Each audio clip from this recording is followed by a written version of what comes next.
boys? How we doing? Good. Doing Quick, well. I know we maybe talked about it briefly, but quick weather update from various parts of the world. How's Homer, Alaska right now on the 8th of February? It's freezing. It's absolutely freezing. No, it's we get these big warm spells, we get these big cold spells, and right now we're getting a cold spell. So what's a cold spell in Homer look like? There's big, if you got clear skies, it'll go down to -5 right now, and then as soon as the sun comes out in the afternoon, it'll go up to like 30 degrees, somewhere in there. And then so we get a couple days where it's cloudy, it just warms up, and then clear skies, everything freezes. And so everything, you saw how everything was so tidal, when you guys were fishing. So when we get these little tides and really cold weather, the bay will actually start getting ice. It'll start freezing up, and then you get these giant tides, and it'll basically wash away. It'll work the ice out.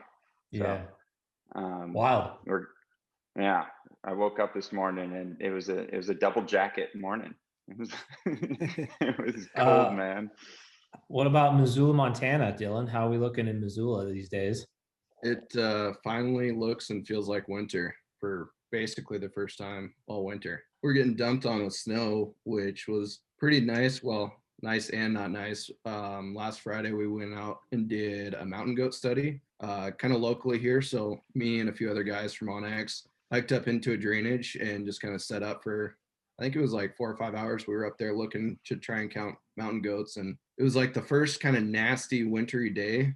So by the time we hit the peak, I think we were dealing with like 50-ish mile-an-hour gusts of wind and snow. So visibility was not prime for counting mountain goats on the opposed ridge. But then Saturday, I was able to go out and get some snowmobiling in on some really good snow. So yeah, it's cold. This week's looking like -15 for some lows with some highs around 0. So finally feels like winter in Montana. Heck yeah. Logie Bear, Pocatello. Sunny and 42 here in East Idaho, dude. Whatever. I'm dead serious. It's so sunny. And it's like 42, breezy. It's always freaking windy here. But me and the wife are heading up to West Yellowstone this weekend to get some snowmobiling done. And it's supposed to snow up there starting Wednesday through the end of the week. But yeah, here, man, you could get a tan if you really wanted to. That's how it was in Salt Lake, dude. It was like 57 degrees yesterday and sunny. It's crazy. Super wild. Well, we are going to do a deep dive on Kodiak today. That is the whole, we're going to relive some moments from our very first experience in Alaska. And by our first experience, I mean myself and Logan and Dylan.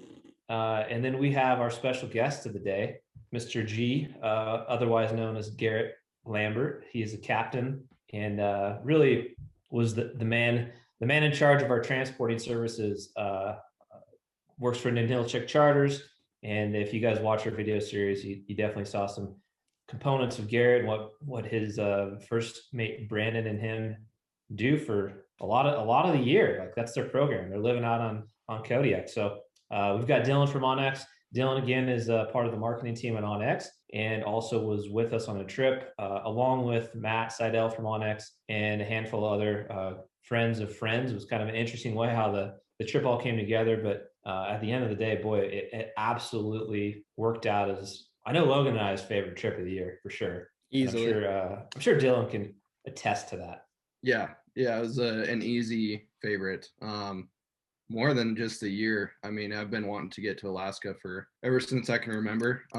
Never stepped foot in Alaska. I've been to northern British Columbia to where I could actually see some mountain peaks from Alaska, but that was the first time up there. So yeah, it was on the top of the list for a lot of years. So we're gonna dive into some stuff that we were trying to like capture as much great hunting content as we could during the series and also try to share some information. But the reality is this is probably a better platform to dive in. So through social media, through feedback from the YouTube videos, we got quite a few different questions. We're going to do our best to help gain a little bit more visibility and insights as to what it would take to get up to Kodiak and do a similar trip to what we were able to do.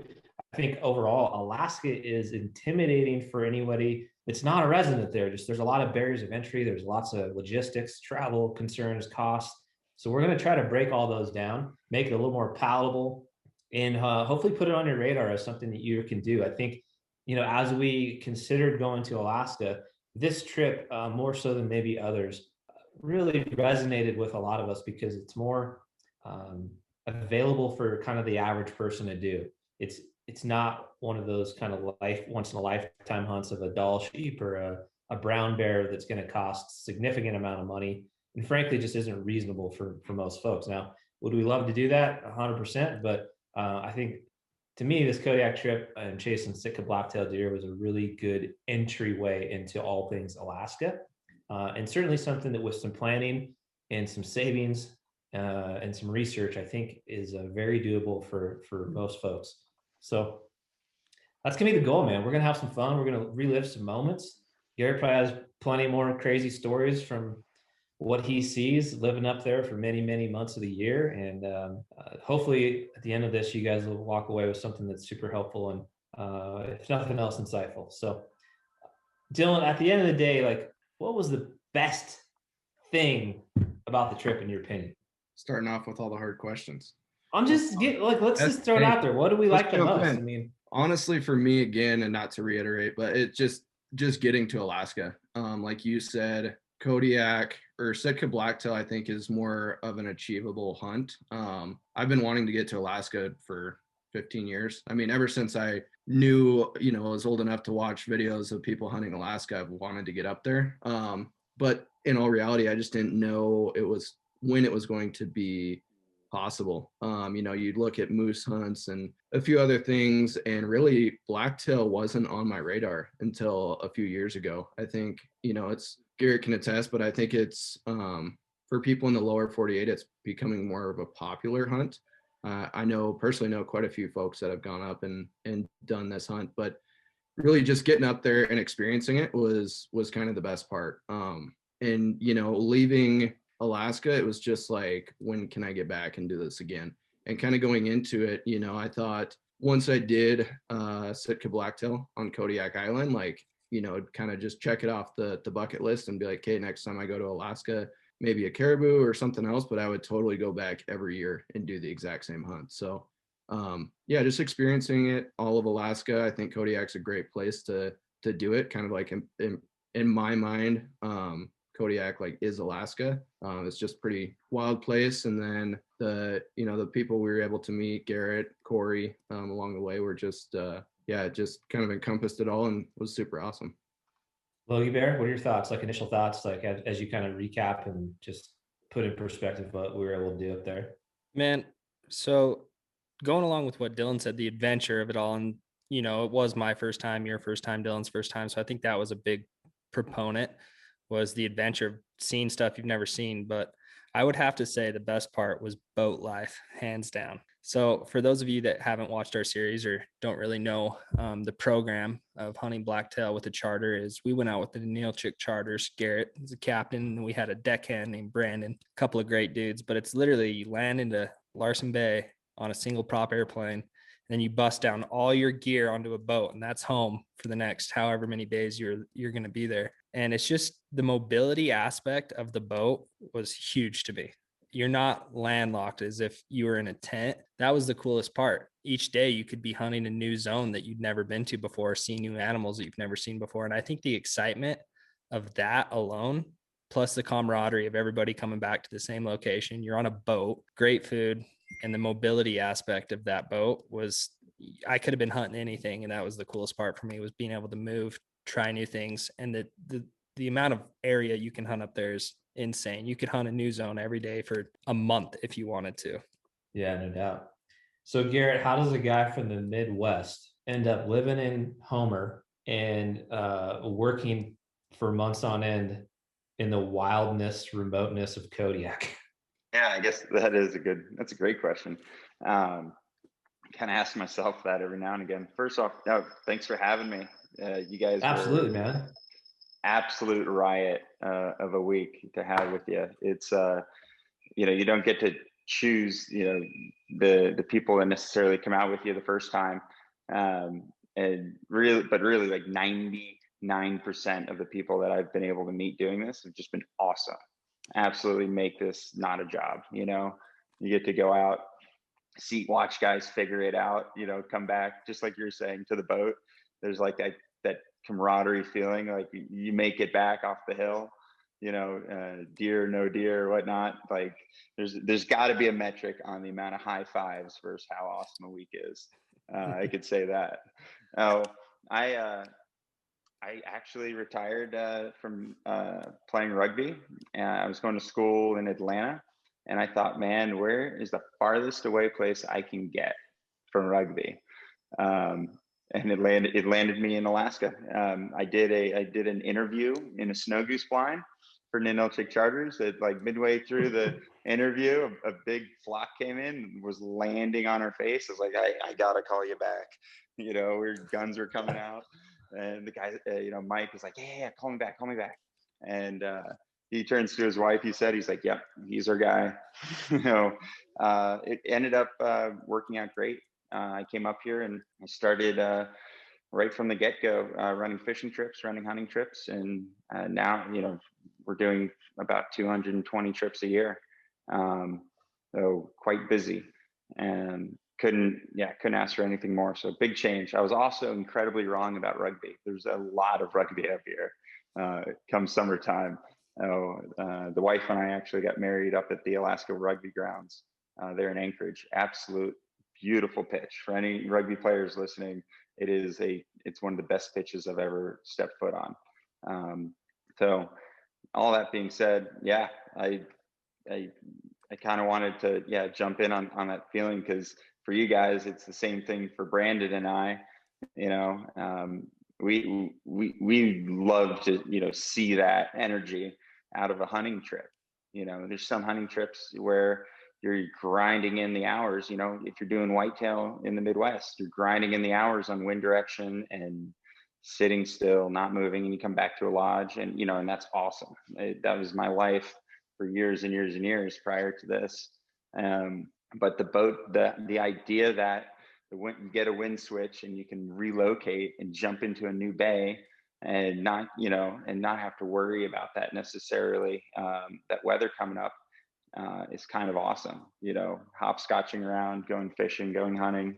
Yeah, it's total candy when you think about a trip up to Alaska, right? You guys got to do that firsthand. So the way, again, if you guys have followed along, we went to Alaska, arrived in Anchorage, and then we actually went to Homer to do some fishing before we even began this Kodiak trip. So we spent a couple of days in Homer with one of Garrett's good buddies, Corey Lewis, Captain Corey of Dakota Ocean Charters. And we went out and caught a pile of salmon and halibut and rockfish and just had a fantastic time. And that was kind of our very first taste of Alaska. We crushed the fish.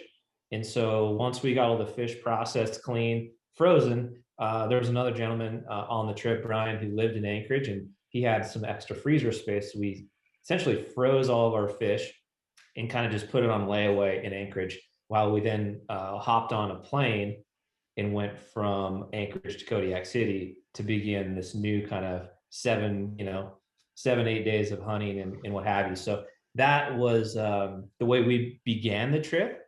And, you certainly could have fished in Kodiak with Garrett and Brandon. They do it often, but because we got the fishing already kind of out of the way on those first few days of Homer, we decided just to really concentrate on hunting that entire week.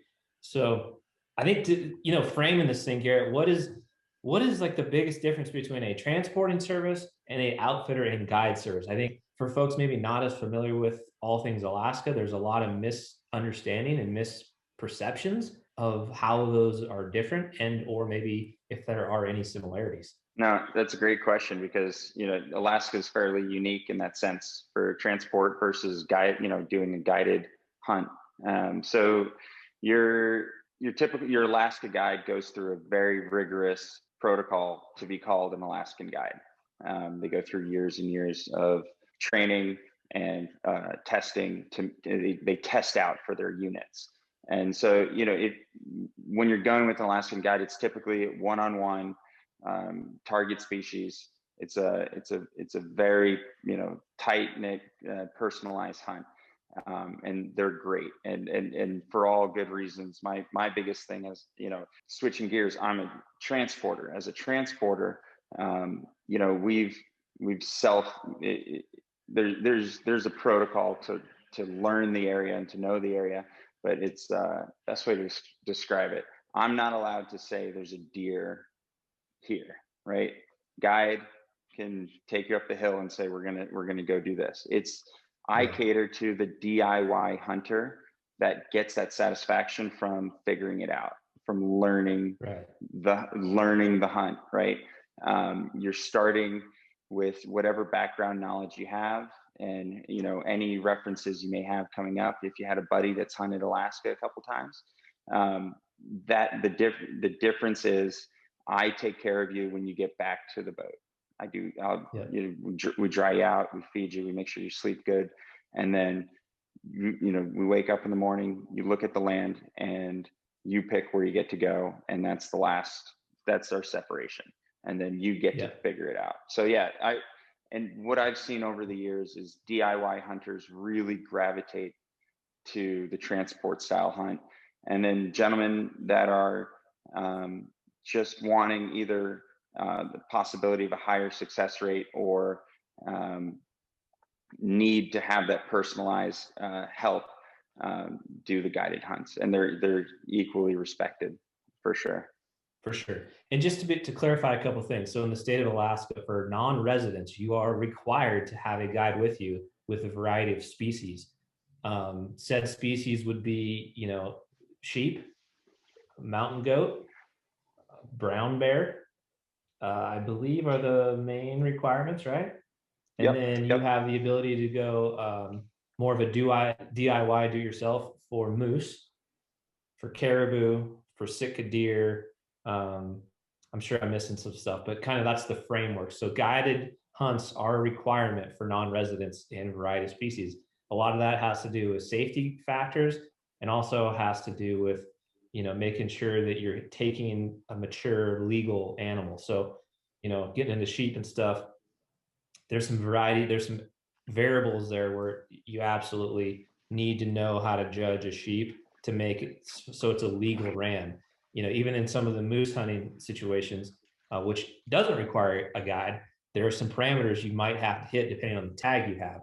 So again, Alaska is just so much different than others where, on the transporter side of thing, I think it's safe to say too, Garrett, like the safety of your clients is number one. And in Alaska, weather has such a huge component and factor into safety, particularly when you're on a boat, you're dealing with swell, you're dealing with the seas, wind, you name it. So that also probably has a huge component of, like one of your main responsibilities, I suppose, as a transporter. Oh, yeah, absolutely. Weather in Alaska is a little bit different than weather, back home for where you and I, most people know. Weather can kill you here, and you have to be really on top of it, understand the tides and understand what that wind's going to do, because we are boat based. So, there's a huge safety parameter, and the best part about what we do is I get to take care of that. So it's off your hands that you have to worry. Your focus is everything off the boat. My focus gets to be the safety and everything on the boat, and it makes it easy. So Dylan, advice as far as like utilizing the OnX app. Obviously offline is huge. What would you recommend or suggest based on kind of what we learned? What do we use the most? Thoughts on that whole process, specifically tied to the DIY hunter, preparing to be up in a place they've never been before. Yeah, for sure. You hit the nail on the head there. Offline maps is by far the biggest one. I had no idea, I knew where we were going to be flying into and the general area, but like me having never been to Alaska or on a boat-based hunt, charter like this, I wasn't sure if we would land there and then end up, 50 miles around the coast or anything like that. Like, I just had no idea where we could possibly end up hunting. So in doing so, saving the maps like beforehand, like I saved the entire island of Kodiak.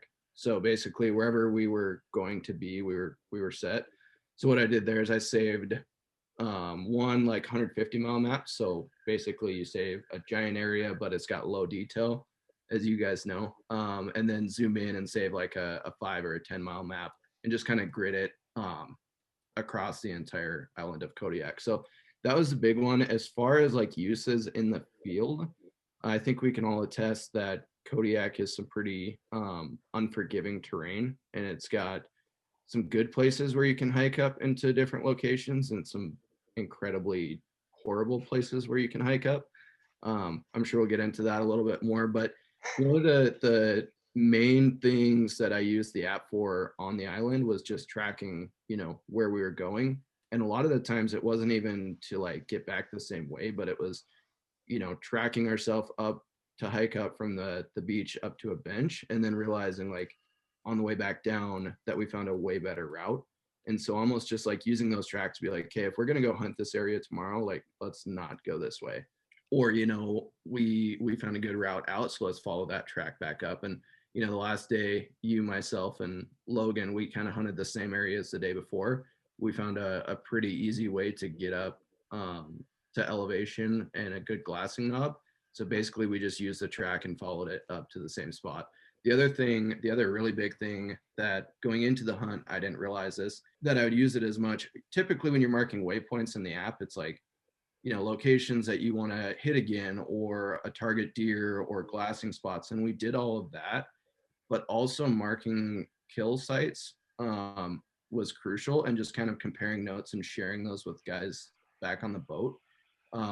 Kodiak, obviously, brown bears can be an issue.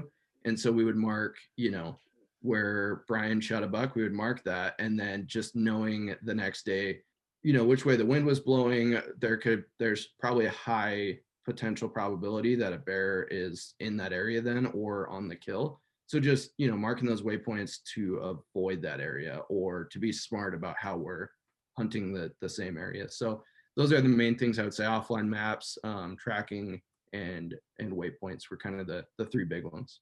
So again, tying it into the DIY component, you know, this is where a little pre-work on your own before you even get to Alaska can be super beneficial.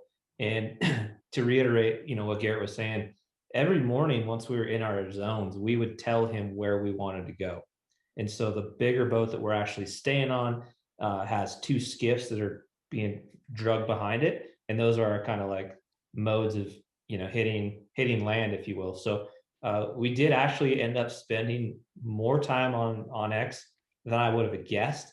And largely was due to where we were able to hunt with the weather conditions was in some thicker, more challenging terrain. Not a ton of shooting lanes where we were. There's parts of Kodiak that Garrett can probably touch on that are way more advantageous to like open landscapes, easier hiking. But where we were hunting, it was very thick and dense. And oftentimes we were searching for, you know, on the satellite layer, where would there be some openings where we'd have like actually a chance to glass?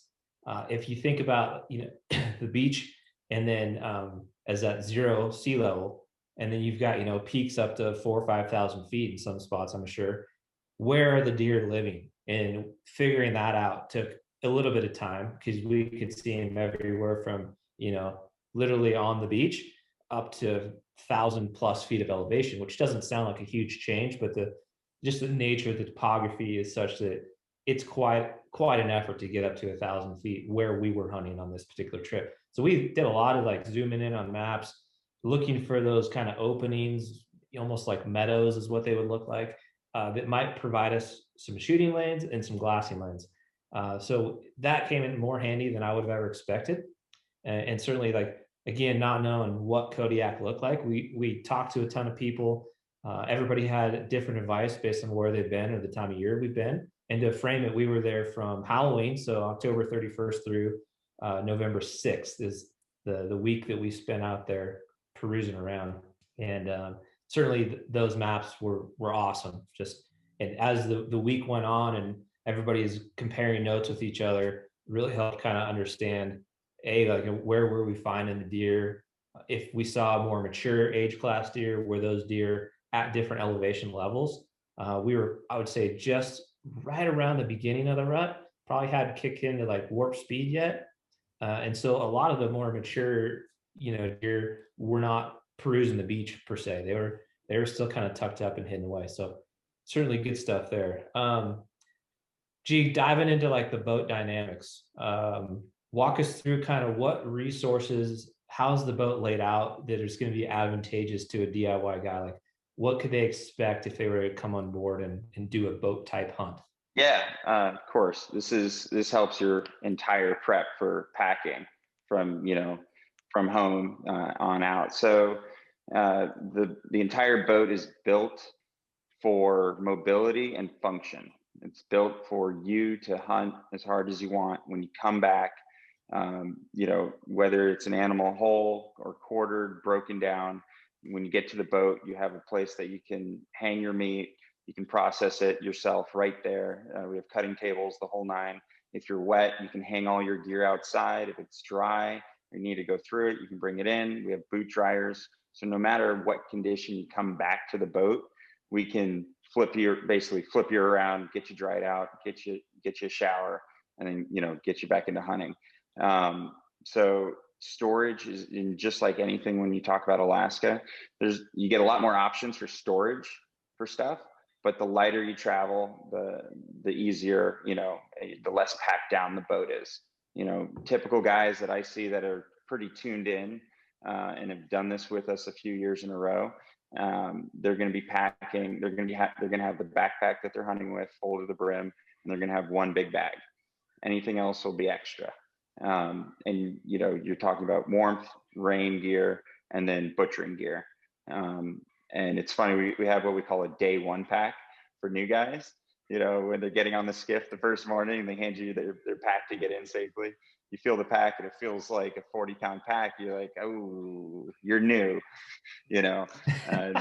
So true. By day 3, it's like a gun, a knife, and a water bottle, and your maps, and you're off. Yeah. So real quick, a couple things right there. So one of the most unbelievably advantageous benefits of G's boat was the dryer. I mean, that was an absolute game changer. I believe that was new for this season for you guys. They installed like what you'd find in a small apartment, like a stackable washer and dryer.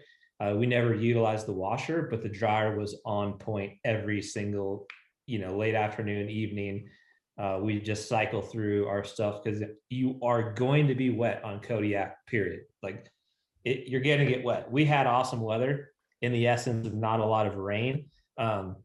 Garrett would probably argue that it was terrible weather because he couldn't get us in certain places that might have been better hunting simply because the swell, the seas just wasn't safe. So we were kind of secluded and tucked into these various bays. In our being new though, for us, is like, oh my gosh, it's beautiful out. We're not getting pounded with rain, but no matter what, you're going to get wet. You're hopping in the skiff. You're in and out depending on the tides. There's a good chance you're going to be getting your boots wet, your feet wet, and then just walking through the brush. You have a high probability of just again getting wet. So the dryer was amazingly huge. One takeaway I know for me personally, I could have packed way less clothing and gear had I really understood that there was a dryer on board. I think most people, if you were to do like a float plane hunt where somebody was going to just drop you off on Kodiak, you might want to consider multiple pairs of rain gear, multiple pairs of boots, because again, like you don't have any way to dry out per se. But for this style of hunt on a boat, particularly the Ninilchik Charter's boat, Garrett's boat, it has a dryer. You can really minimize this type of gear. I know, Dylan, you could probably hit on this. Logan, you can hit on this. We all pack too much stuff. Yeah, I probably had double what I needed. Same thing, I heard from everybody, you're going to be soaked. You're going to wake up, be soaked right off the bat and just be wet all day. And like you said, the weather was good in the sense until really the last day we didn't get rained on. And like the typical what you would expect weather out of Kodiak, I would say. But I also didn't understand, like I've never hunted out of a boat, nor have I lived next to the ocean. And I just didn't really understand the tide changes. Like we would get dropped off in the morning and get right up on the beach, step from the skiff to land. And then when we would be picked up, I realized that the first night when we were packing out Logan's first buck, we basically had to wade into the ocean up to our knees before we could get into the skiff. So I didn't realize, the tide changes. So we definitely got wet, but yeah, I brought 2 pairs of boots, 2 pairs of rain gear, like multiple pairs of pants. And I think I used like 1 pair of pants the entire trip and the same pair of boots the entire trip. So I think I could have cut my gear almost in half, just knowing and realizing like, the boot dryers, if you need them, and the dryer, and just like all the accommodations of the boat. Yeah, I carried a lot of weight and gear through airports that never got used. Yeah. Yeah, I was the same exact way, man. I mean, I think it comes down to is like know your boat, because, if we didn't have the dryer or boot dryers, then I would have needed that second set of gear so my wet gear could dry out while I was wearing a new pair. But that dryer totally changed the game. I think I wore the same outfit almost every day when I had, double of everything just on the boat sitting in my bag, not doing anything. So knowing your boat, if you have that option with a dryer and a boot dryer, you really don't need that much. How about Logan, is there any pieces of gear that you wish you would have had you didn't bring? The one piece of gear is the piece of gear that you pulled out that one day was the spikes on the boots. That would have been very advantageous, just trekking up the hill. I mean, right from the beach, it cuts from beach rock to pretty, not vertical, but pretty dang steep. And I mean, if you had a cold night where there was a freeze, the ground would be very slippery. And just a small item like that, the boot cleats, it was just, people have probably seen them before. It's like a rubber, like a bungee cord strap on. They're called micro spikes. Yeah, so micro spikes. It's something very small that you can pack in your bag. That, I mean, if it was hot one day and the next you had a freeze that night, just getting up that hill and knowing that you're not going to slip, bump your gun. I mean, I was carrying the gun that day and I was so nervous that I was going to slip and fall on the rifle. But just that one small thing of spikes would be my number one thing I wish I would have brought. I mean, you could put them on in less than a minute and you're trekking up the hill, no problem. Brian smoked us up the hill that day. I think we said like 5 different times that we wanted those spikes. Yeah, I had Dylan, how about you? I had 2 pairs of those actually at home. I just used some this past weekend hiking around, and yeah, I would say that would be a game changer for sure. One of those things that you probably won't need 80% of the trip, but the one time you do need them, they're definitely worth their weight. As far as, outside of that, I felt like I was pretty dialed, but I was dialed because I had way more than what I needed. Like packing, there are several things that I would look at while packing and like pick it up and then take it out of like the pile of stuff that I was going to take. And then it found its way back in it. Cause it's just like, I've never been there. I have no idea what it's like. You reading about it and hearing what you need from other folks helps a lot. It goes a long ways, but there's always that uncertainty without you having step foot there. So I think I was pretty dialed and had more than what I needed just because I wasn't sure exactly. But yeah, the spikes would have came in handy. That was one item that I took out of the bag and I wish I would have left in. Well, it's that. Sorry, go ahead. I was just going to ask G, what's the most common item people wish they brought that they did not bring? You guys said it already. Those micro spikes are absolute game changers. It's a saving grace. You basically prep for a goat hunt that you're going to start from the water, right? Is the best way to put it. Micro spikes and then getting in and out of the skiff. That's probably the most overseen component I could tell you, because you can kind of get away with gaiters, with a good set of gaiters, getting in and out of the skiff. But some nights, I mean, you guys saw that. Some pullovers would be absolutely perfect. And there's a couple companies that make a really good set. What are they? Wiggies? They're Wiggies. Wiggies. Yeah, those are absolutely amazing because it takes 2 seconds to not get them on and off. And I've even had guys take them up the hill. So when they get to a creek crossing, which the other group there was going after goats, they did a creek crossing in garbage bags, which was, Wiggy's, poor man's Wiggy's. I've had groups take them up the mountain, and they were able to be successful because of it. And it doesn't take that much weight. Yeah, I would say that is certainly one item none of us brought. Our groups that were hunting, Logan, myself, Dylan predominantly, never needed them per se. I think the blend of a good pair of rain pants with gaiters over the top of your boots with rain pants factored into that is awesome for the in and out of the skiff. We did have one night with a bad tide where we definitely were like knee deep trying to jump in the skiff. Got a little bit wet, but again, because of the boot dryers and honestly just the heater vents in the boat, by the next morning your stuff was completely dry. So that didn't end up being an issue whatsoever. But the portable kind of lightweight waders is something that a lot of folks recommended to bring. Another big recommendation from a gear standpoint was like some kind of like maybe a leather water treated glove or a waterproof glove that when you're picking your way up through the thick willowy aspeny garbage that you have to get through, your normal soft shell type hunting gloves aren't going to get soaking wet. So that was a nice thing that we ended up using. Logan and I bought some like very Alaskan fishing kind of gloves that Corey had on his boat. They're like this softly lined stuff. This is a tech tip. Rubber on the outside. Yeah, this is huge. So if you're at home, you've probably never heard of these. I'm gonna guess they're Showa gloves. SHOWA. They make them in different gauges, and it looks like a glove that looks like if you showed up to hunting camp with this glove, your buddies would probably make fun of you. But dude, they're awesome. Very, very Alaskan. Very Alaskan. Homer has them in like every store, I feel like, but that was super nice as well from like a gear standpoint. I've got this breakdown of what I packed on our gear list. Logan can overlay this here and kind of show you, and we're going to try to make this like a shared Google Sheets links. So if somebody had the inclination to just want to click on it and download it, it's at least a starting point. This is by all means is not 100% right. This is just what we took. And I've kind of optimized the list based upon after having actually been on the trip and like knowing like what I didn't need. Again, depending on the type of hunt.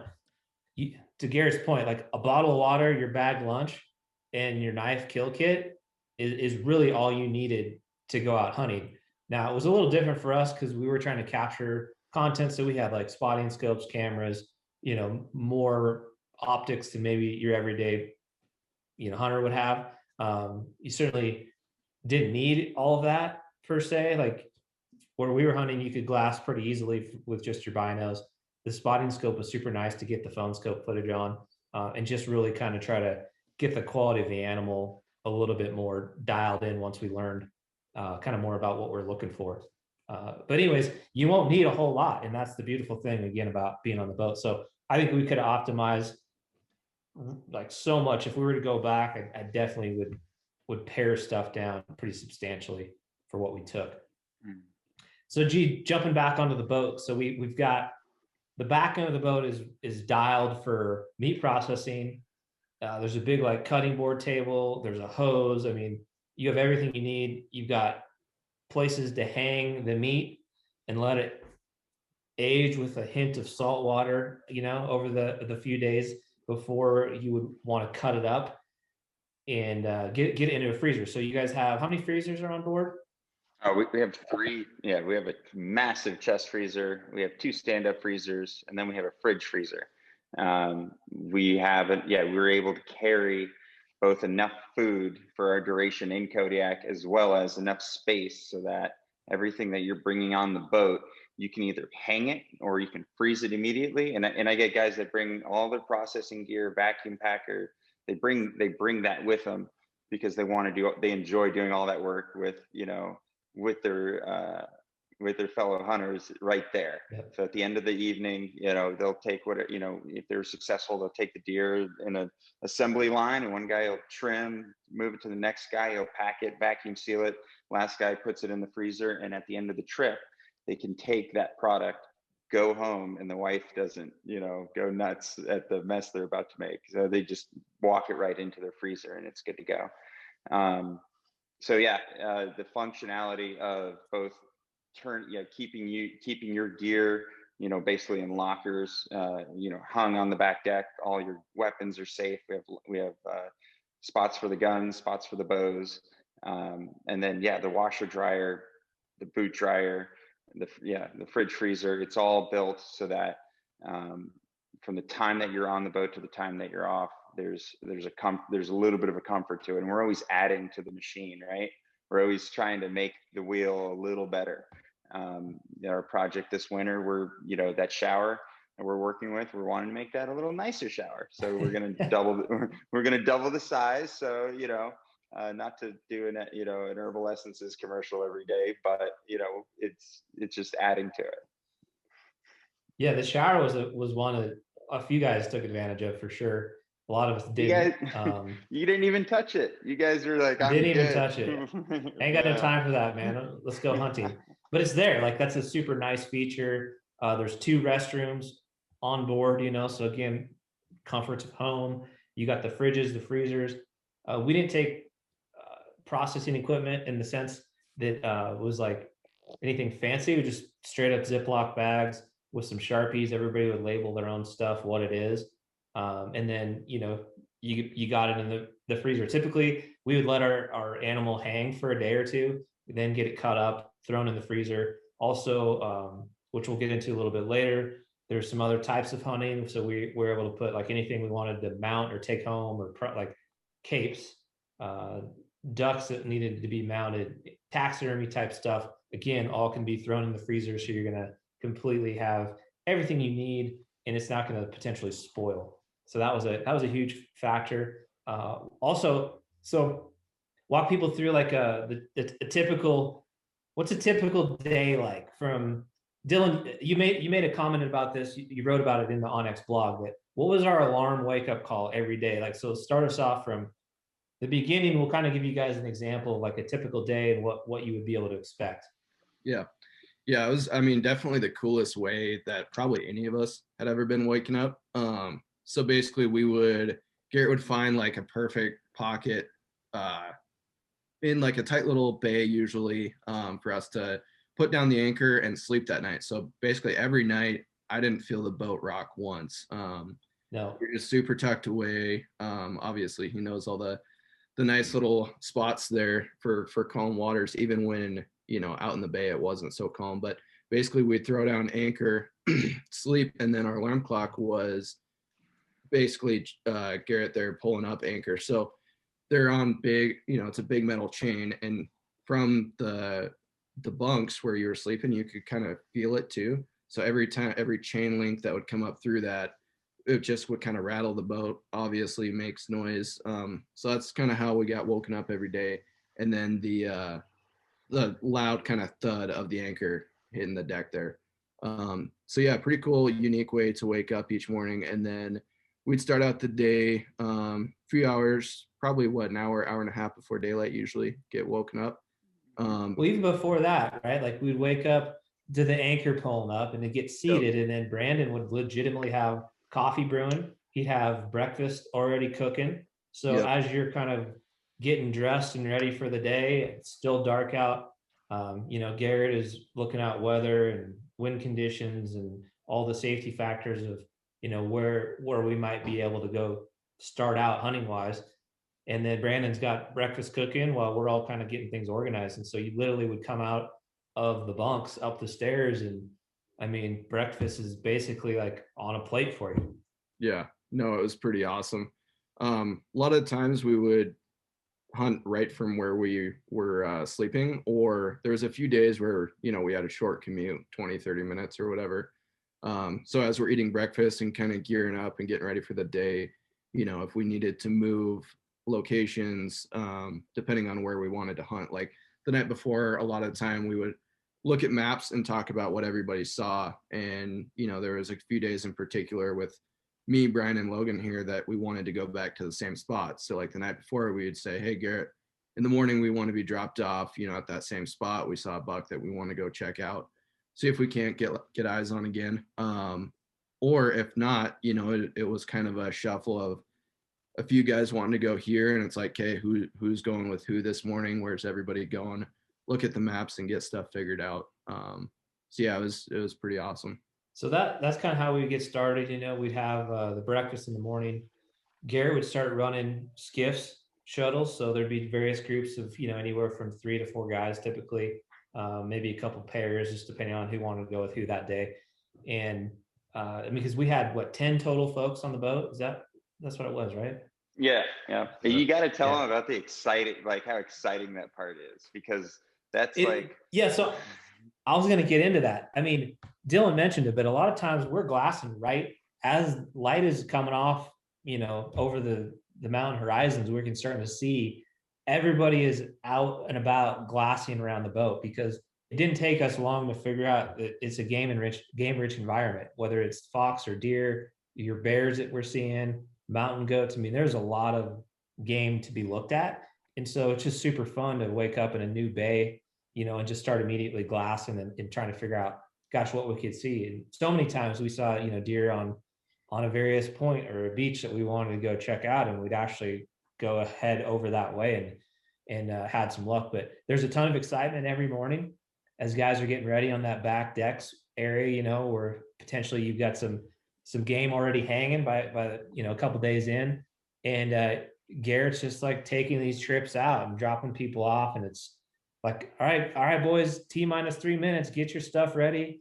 Here comes G. Brandon would stay on the boat, obviously, and kind of get us all prepped up and ready to rock. And then Garrett would take us to wherever we told him we wanted to go. And there's definitely a lot of excitement each morning throughout that process. You know, that brings up a really good point, Brian. You know, you guys were doing, you know, we're basically breaking out right there at first light, and you guys are getting some homework, you know, before you're heading out. You're like, hey, we really want to get back over to that patch.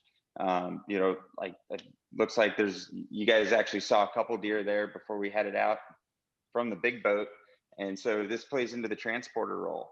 You know, a guide, if you're guiding, you see that deer, you can run right, you know, you can run in as close as you want and harvest that animal. For the transporter side, and we dealt with this because we had such a cold snap of weather. All those young bucks were running does left, right, and upside down, and it was halfway hard to find a place without deer, right? So when we were getting on them, and you guys were awesome about this, is we would purposely get you down the beach and down a way so that you guys would be able to break out and actually go hunting, rather than you know, it changes it from like that kind of what we call in Alaska road hunting mentality to actually, you know, you got your homework done, we kick you off over here and you guys get to go do that, because that's the fun part. That's why we, you know, we hunt for that experience. Yeah. And there's a lot of things too, even weather-wise, where we said, hey, can you get us over to this point? And then based on the conditions when we got out there, it's like, well, honestly, with the tides, I can't drop you off here. So we're going to have to look for a new spot. Eventually, we'd always find like the right spot that worked, you know, from the transporter standpoint, from just pure safety and the tides, and then also got us in an area that we could get out and go hiking. You know, I mean, Logan, thoughts on the hiking situation? You know, what was it? Because when you hear like talking terms, oh, you know, we hit up to 1,000 foot of elevation, or, you know, we did 2 miles in a loop. It doesn't sound that hard if you were to compare that to what we do in like elk season, right? Yeah. So the thing is I would say, you know, in some parts of the places that we would hike through, 300 yards on Kodiak Island's like 1.5 miles equivalent to hunting around Idaho. As dealing with brush, you know, picking your way. There's sometimes you'd be going and you'd have to backtrack and say, there's no way that we can get through that. But that being said, with the thickness of the brush and the steepness of some parts, you got to remember, you're at sea level. You'd be hiking, going, lose your breath a little bit. You stop for 15 seconds And if you're acclimated to, you know, Montana, Idaho, Utah, hunting in higher elevations, you get your breath back really fast. And that's something that Dylan brought up like day 3. He's like, are you guys noticing this? And I was like, dude, you're right. Like, it's an oxygen rich environment. So navigating the brush is a little bit difficult. That's where looking at satellite view from OnX can help you, or like we said earlier, marking your path on a easier traverse terrain. But I mean, like after I killed my buck coming out, we did not pick the right route 3 different times. And if you don't, if you're trying to go out a way you didn't come in that you don't know about, I would strongly say not to do that, because we ran into, it was like, are we ever going to, you can see the boat down in the bay and it's like, that's where we need to go, but you can't really see what's below you, and you'll pick a route and start going down and then get cliffed out or hit an area that's way too thick and you have to backtrack back up to that one point. So I would say, yeah, it's a little bit difficult to navigate, but as like a cardio standpoint, it's a lot easier than you might anticipate. It looks rugged, looks steep, but you catch your breath really fast. Yeah, I think Brian said it best mid-trip when he's like, sometimes you just have to go full hedgehog. And he wished First Light made a onesie full of just Cordura one piece. Yep. Yeah, there's no doubt that terrain is unforgiving, and it is harder. Like visually, it doesn't look hard to get to, but it would definitely take some effort and time. And you know, we were pretty fortunate. We only had one pack out in the dark, which is our very first day on Kodiak. Logan killed a great buck, and by the time we got her broken down and stuff, it was well past dark trying to get to the boat. And like Dylan mentioned, we kind of went through some sucky stuff, but I think that's just part of the experience. You got to just like mentally prepare. You're going to have some really terrible situations you're going to deal with, but you got to embrace it and just enjoy it, because that's half the fun of being on Kodiak, or frankly any parts of Alaska. But it's just eventually you're going to deal with being completely drenched, or you're going to be cliffed out multiple times with the pack on, or you're going to, you know, have some bear encounters that are going to be super awkward and, you know, potentially frightening at first. You're going to run into some thick stuff that you just can't get out of. I mean, all of those dynamics are just kind of part of the course. And it's good with a couple buddies too, because you can just kind of laugh at how ridiculous everything is at the moment. But that would be a typical day, right? We'd get out, we'd hunt pretty much all day, you know, exclusively, where we didn't have any particular issues with, you know, needing to get back to the boat. I'd say the only times we came back to the boat were when we were successful and needed to bring some deer back. But we plan on staying out. We typically pack a lunch either that morning or the night before, you know, your classic sandwich, kind of candy bar, or granola bar, chips, you name it. Bottle of water, and that's all we really ended up needing. And then everybody was equipped with a couple things. We all had GPS in-reach devices, so satellite communication, mostly as a backup if we needed it. And then every morning, each group would have at least 1 or 2 radios. So we had constant communication with home base. And in the event we needed to get picked up because we had a successful hunt or just an unsuccessful hunt, we had that ability to communicate with Garrett and Brandon. Again, from a safety standpoint, fantastic to have those with us at all times. There was a couple instances too where we, you know, Garrett said, "Hey, we've got a weather window. You guys can probably go hunt for 3-4 hours, but depending on how the weather shapes up, we might have to come pull you because there's going to be a wind change, which then, you know, we just wouldn't be able to like be in this area. We need to kind of move along." So again, so much of what you do on a day-to-day basis is weather driven as far as where you can hunt. And again, that's the beautiful thing about having, you know, a transporter is they can kind of help navigate those waters, so to speak, from a safety standpoint, and then get you in an area that you can kind of, you know, you can see everything. You can look at your maps and say, all right, let's try this as a new spot. But we get picked up, we get brought back on to the boat. And just like when we woke up, typically food would be in preparation mode from Brandon, and we'd be getting dinner kind of primed, prepared, ready to go. Guys would be getting clothes in the dryer, just kind of, you know, taking care of animals if we had them. And, you know, dinner was essentially just about ready for us. We'd typically share a group dinner. recap all the fun days and stories, and then, you know, hitting the rack in the bunkhouse at a reasonable hour, because you got to get up and do it all over again. But that is more or less like a full day, what that kind of looks like. And as much as it maybe sounds like repetitive and you know, a little monotonous, like there's no real monotony to it. It's so cool every morning waking up in a different spot and just, you know, again, the game rich environment that it is. Again, like one kind of quick question, G, that came up was, how many guys does the big boat require to book it? And are there any other options? I believe, you know, you've got Ninilchik has 2 different boats that are going to help satisfy 2 different, you know, size of groups, if you will. Can you walk us through that a little bit? Mm-hmm. Yeah, of course. We have the Sunday and we have the Rainy Song. The Sunday is a 6-pack vessel. The Rainy Song's an 8-pack vessel. So you can take 6 guys on the Sundays. You can take 8 on the Rainy Song, and I mean that goes up and down. What we've really fallen into is kind of keeping those numbers, right? We've done mixed groups in the past, and we still will for, you know, a week here and there where there'll be groups of 2 or groups of 4, but predominantly what we're moving towards is single boat, single group. It always works out. It's always it's beneficial for the guys that are coming on board. Now, that being said, we've had people, you know, guy tears his ACL a week before he comes out, and, you know, he's hobbling around, so they're trying to fill a spot, and we try to help him do that to help with costs. And we get a guy from Anchorage that has some free time. He's like, yeah, I'll do Kodiak for a week. They end up becoming that group. Like, that's a true story. Those guys come out every year now, and plus the Anchorage guy. So they get to meet up, and now, you know, there's something about killing yourself on top of a mountain to pack a deer out, you know, running from bears, that makes you a little tighter. So yeah, typically we see most of our groups are 4 or larger. And really in the last few years, it's been just single boat groups. And that is the way to do it.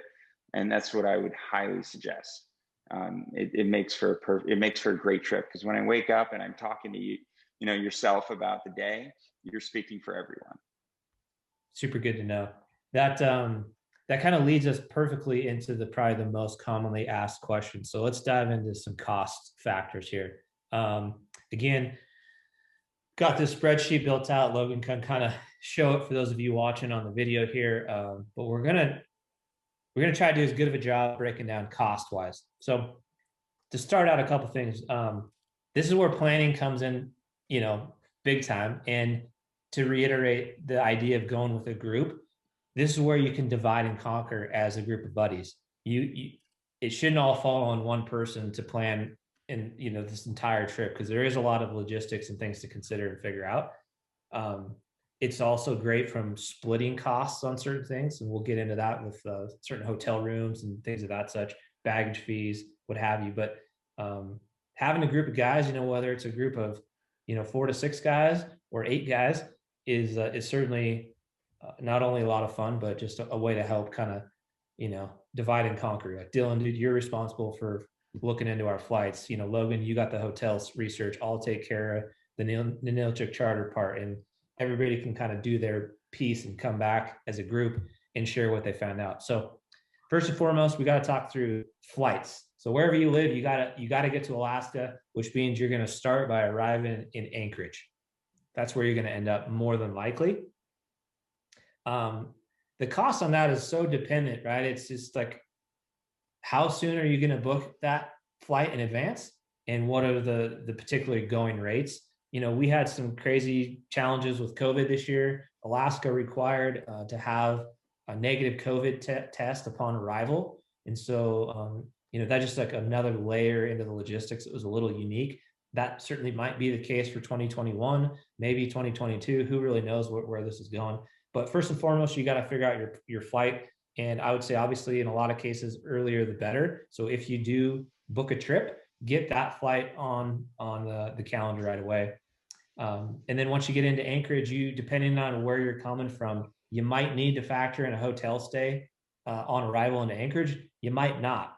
there's only currently one main flight from Anchorage to Kodiak City every day. And so you kind of have a short window. It's not like in some other major cities where maybe they have 3 or 4 flights a day. It's kind of one flight on a bigger plane, but you're going to go then from Anchorage to Kodiak City. G, you can probably talk on this, but what do you recommend when people arrive in Kodiak City? Do you typically like to have like a buffer day where you get there, grab a hotel, and then plan on kind of flying out, on a charter flight the following day? Yeah. I can absolutely touch on that. So tip on a non-COVID timing, there's 4 flights, 3 to 4 flights that'll hit Kodiak from Anchorage. With COVID and bookings, there was 1 flight, and that's what you guys were dealing with. This upcoming season will also have health mandates still in place. I had a long conversation with the Alaska Health Department last week, coincidentally. So because we're working on that right now with fishing. So you will have to find a rapid test to get into Kodiak or to get into Alaska. Once you hit Kodiak itself, yes, buffer day 100% on both coming and going. So if your hunt starts on Saturday, make sure that you are fully there on Friday. Some people get really crazy and do it Thursday because they've been stuck there. We've had ground fog for 4 days at times. It's not overly common, but it happens every year. There's always cancellations or always windows. I've had groups come in 2 days early on a Thursday, and Island Air will call them, say, hey, if you guys want to get out, we're gonna pull his guys out of the field on Friday, and we'll just swap you back in. Otherwise, nobody's flying on Saturday. And that's incredibly beneficial, because otherwise you're sitting at the Best Western, on your phone for 2 days.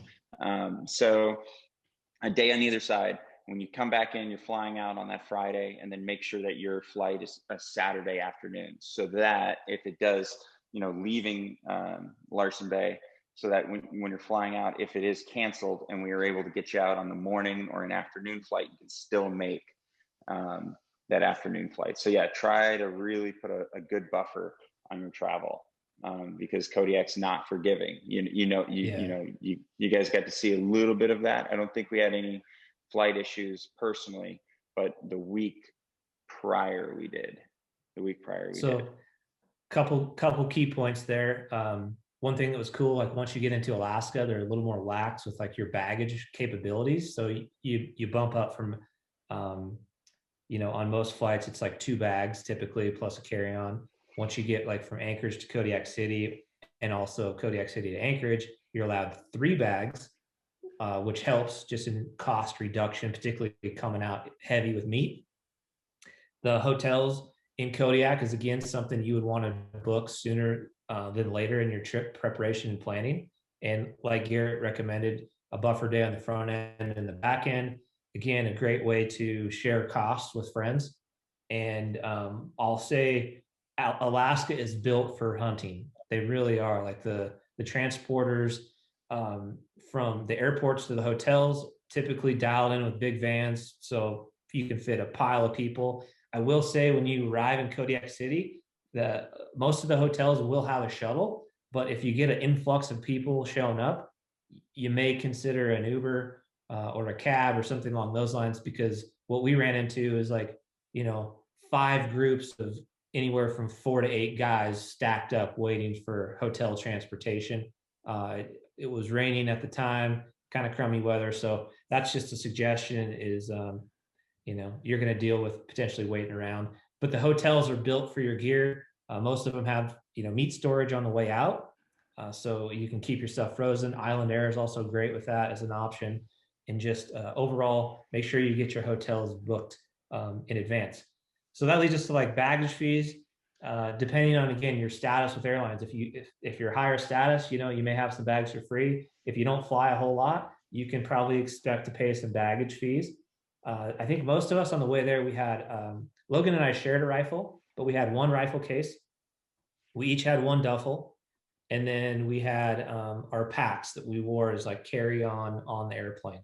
So that's kind of how we structured at least arriving there.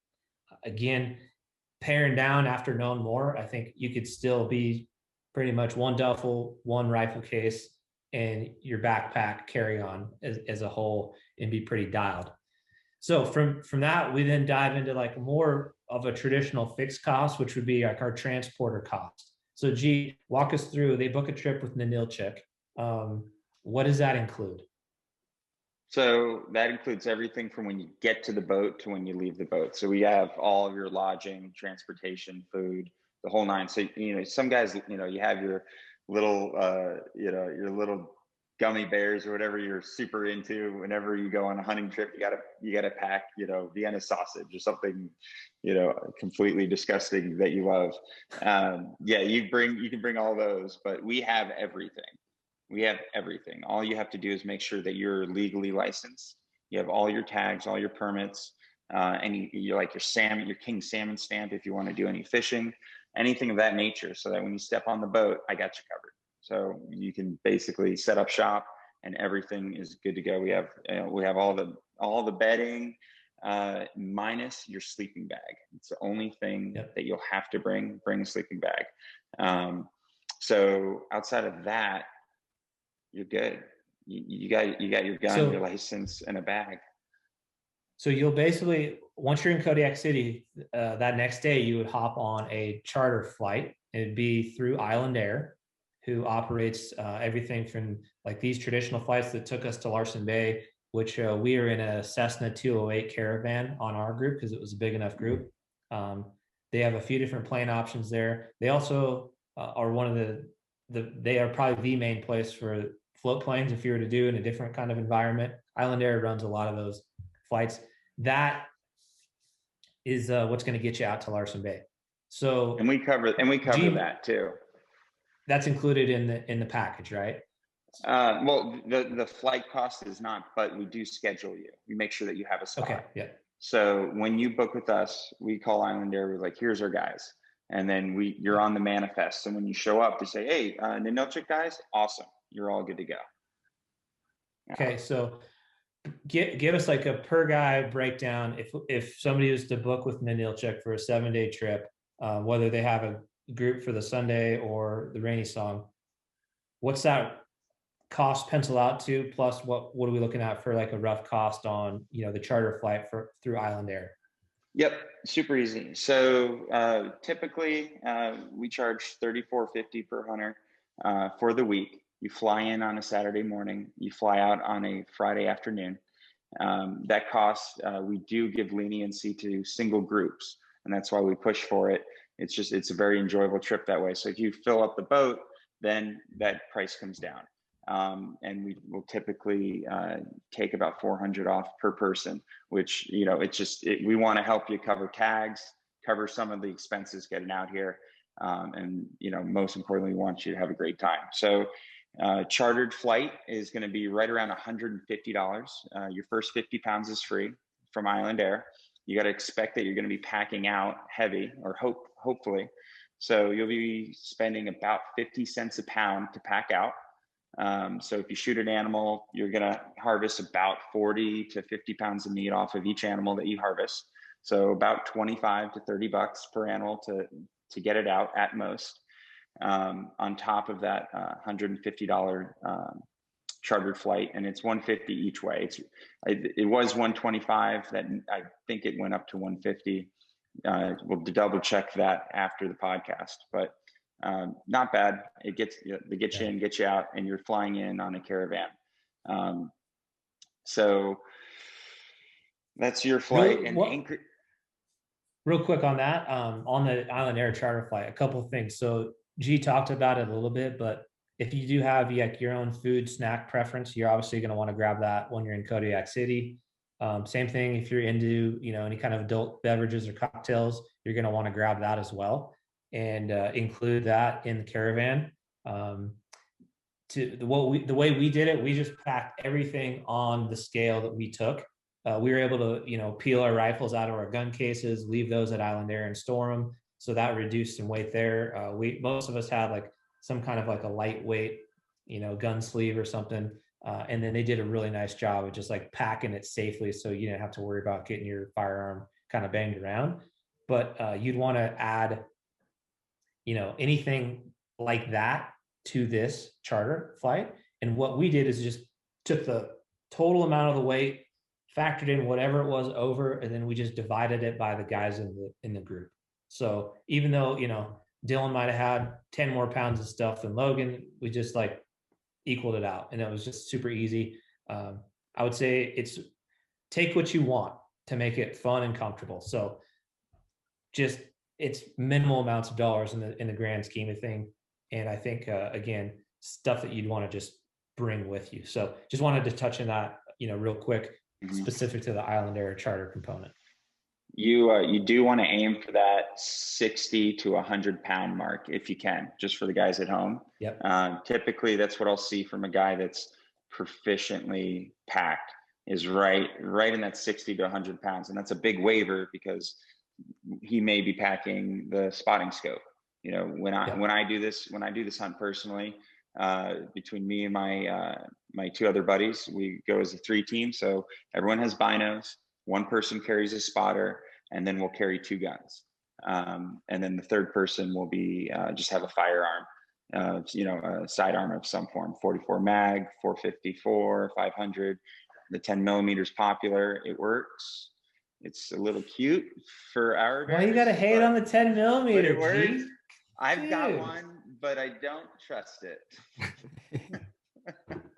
So that's a great little segue real quick as we're talking kind of like gear breakdown. Let me finish just the cost thing, but we'll get into the sidearm real quick. So the last kind of component we talked about already, but when you're coming out, you're successful, you're going to have the overage fee again. That's going to increase more so on the charter flight. And then you're definitely going to have additional baggage on your commercial flights. So you're going to have meat boxes. In a perfect world, you're going to have all your frozen meat, any capes that you want to bring home, the antlers, you name it. Ninilchik has the meat boxes on board. And, you know, on the last day when you're kind of wrapping things up, it's a group process. Everybody's getting their boxes identified, labeled, taped, packaged, completely dialed. That way, once we get back into Larson Bay, we can put them back onto the caravan and they're ready to rock. Again, once you come back into Kodiak City, whether it's the hotel or Island Air, there's a lot of options for meat storage, freezer storage, keeping everything good to go until you catch, you know, your flight back to Anchorage the following day.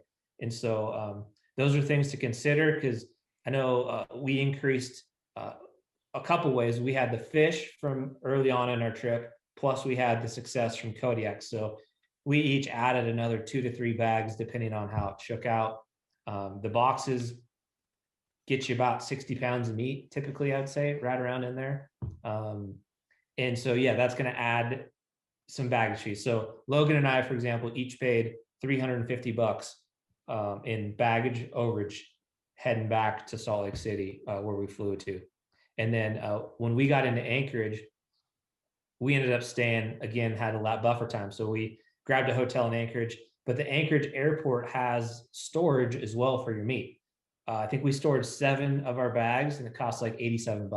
So pretty realistic. And it was just nice not have to try to lug all your meat boxes, bag, rifle cases to the hotel. You could just literally take it right downstairs in Anchorage airport, leave it there. They open, I want to say, at like 4 or 5 in the morning. And we were able to grab that before we headed back to town. So that kind of covers the cost basis. Again, you start doing the math, looking at the spreadsheet, adding things up. It'll get you to where, you know, a pretty good estimate. Some of them, once again, are so dependent on how soon you book them and time of year, supply and demand of flights, things of that nature. But overall, again, I think this is a very doable flight or doable hunt for a lot of folks. I really do. That if you spend a little time planning, a little time saving, very, very doable kind of starting trip to Alaska. Conversely to sheep, goat, moose, some of those other brown bear, you know, the big ticket items that are going to be substantially more. All right, we're going to get to the gun situation, because I don't like how you slide at the 10 millimeter. So we're going to talk about that. However, next point of action, Dylan, hunting licenses and locking tags. What did we do? Would you recommend it again? Yeah, so I believe we all, everybody on this call anyways, ended up getting 2 tags you can buy up to three deer tags for, and I believe, don't quote me on this, Garrett would know for sure, but I believe that's specific to the Kodiak area, correct? 3. Yep. No, you nailed it. Okay. So yeah, we all ended up getting 2. You know, it was one of those, we were in Anchorage buying the tags, and I was contemplating 3. I think a few people were contemplating 3 tags, but with the amount of people that we had and stuff, we ultimately decided on 2. And those were right at 300 a piece, Yep. I believe. Yep. They're 300, exactly. Yep. So I'll walk you guys through the kind of the cost breakdown, license tags. Again, Logan kind of show this for those watching. We decided to go into the regional fish and game office in Anchorage as well and bought everything. So opposed to going to maybe, you know, like a sporting goods store, we wanted to go directly to the source and verify that we're 100% dialed on everything we need. The guys in there were super helpful. And honestly, it's like one of the coolest fish and game offices around. There's so many interesting things that they have displayed that were taken both legally and unfortunately illegally, but makes for a real nice display in their office. So would highly recommend that if you have some downtime in Anchorage, is just get all your stuff there. You can certainly do it online. There's a lot of different ways to do it. So we'll walk you through. So an all game hunting license for non-residents is going to be $160. We were going to be fishing. So you can do a non-resident fishing. They have it broken down in a lot of ways. You could do a daily license, and they've got it, you know, annual and everything in between. A 7-day fishing license, though, for non-resident you're looking at $45. You need to have your king salmon stamp. If again you're going to be targeting salmon, a 7-day king salmon stamp is $45 as well. You could do a combo hunting fishing license. So the hunting license would be an annual one, and the combo could be a 7-day fishing license. That would be $205. So where I'm getting at is there's a lot of variabilities depending on how you want to kind of, you know, format and schedule your trip. When it comes to the waterfowl component of it, which we'll talk about here shortly, you're going to need the Alaska annual waterfowl stamp. That's $10. And then you also need your federal duck stamp, which is $25. To Dylan's point, the deer tags are $300 each, and you could get up to 3 for Kodiak. And so lots of options again there. And then, G, how does the fox hunting work? I know we had a lot of questions like, so do you have to buy something in addition to fox? What does that look like for fox? So, I mean, no, if you have your hunting license, you're allowed to hunt and harvest 2 fox per season. Super easy. Now, there's a stipulation to that rule. If you were to have a trapper's license and you were, like, say, a resident and you had a trapper's license, then after November 10th, I believe it is, there's no limit on the fox. So that's kind of a separate deal. If you're harvesting, if you need more than 2 fox, you're already doing pretty good. That's pretty generous. The 2 deer tags also, by the way, that's a very smart idea. I see a lot of people show up with 2 deer tags versus the 1 or 3, and it works out really well. You're able to kind of harvest an animal and then still hold one, you know, still kind of go out and have that second one in your pocket, right? It'd be bittersweet if you were done on day 1 and you had to watch everyone else. Yep. Yeah, especially So for that one too. I'll just say real quick, I think 2 is a perfect number. I would do 2 again. I wouldn't do 3 and I wouldn't do 1. The first deer, you know, we were not selective in the sense that we were passing up a lot of deer. You know, we did look at a few deer that didn't get us excited and didn't pull the trigger early on. But the 2 tags just allows you to do that, right? Fill a tag, one of your 2 tags in the first few days, and not be like bummed out and just like, oh man, now I'm, you know, not that it would be a bummer just to go hunt with your buddies, but you know, you still have a tag in your pocket. So then kind of what we were doing is, you know, let's get a buck down, fill that first tag, and then try and be a little bit more selective for the second one. And so, yeah, going back, I would do the same thing again. I would get 2 for sure. So G, we kind of covered the waterfowl component as far as like tags, licenses, things go. Is it any addition once you're on the boat to, if guys want to go out and try to shoot some ducks, and what could a waterfowler expect? Like what what are the species that are going to be around Kodiak? Yeah, so that's a really good point. So we build everything into one. You get to pick how you want to do your week. And that's kind of the beauty of it, because no week is the same. If we get to do this, you and I, year after year, not one week is the same.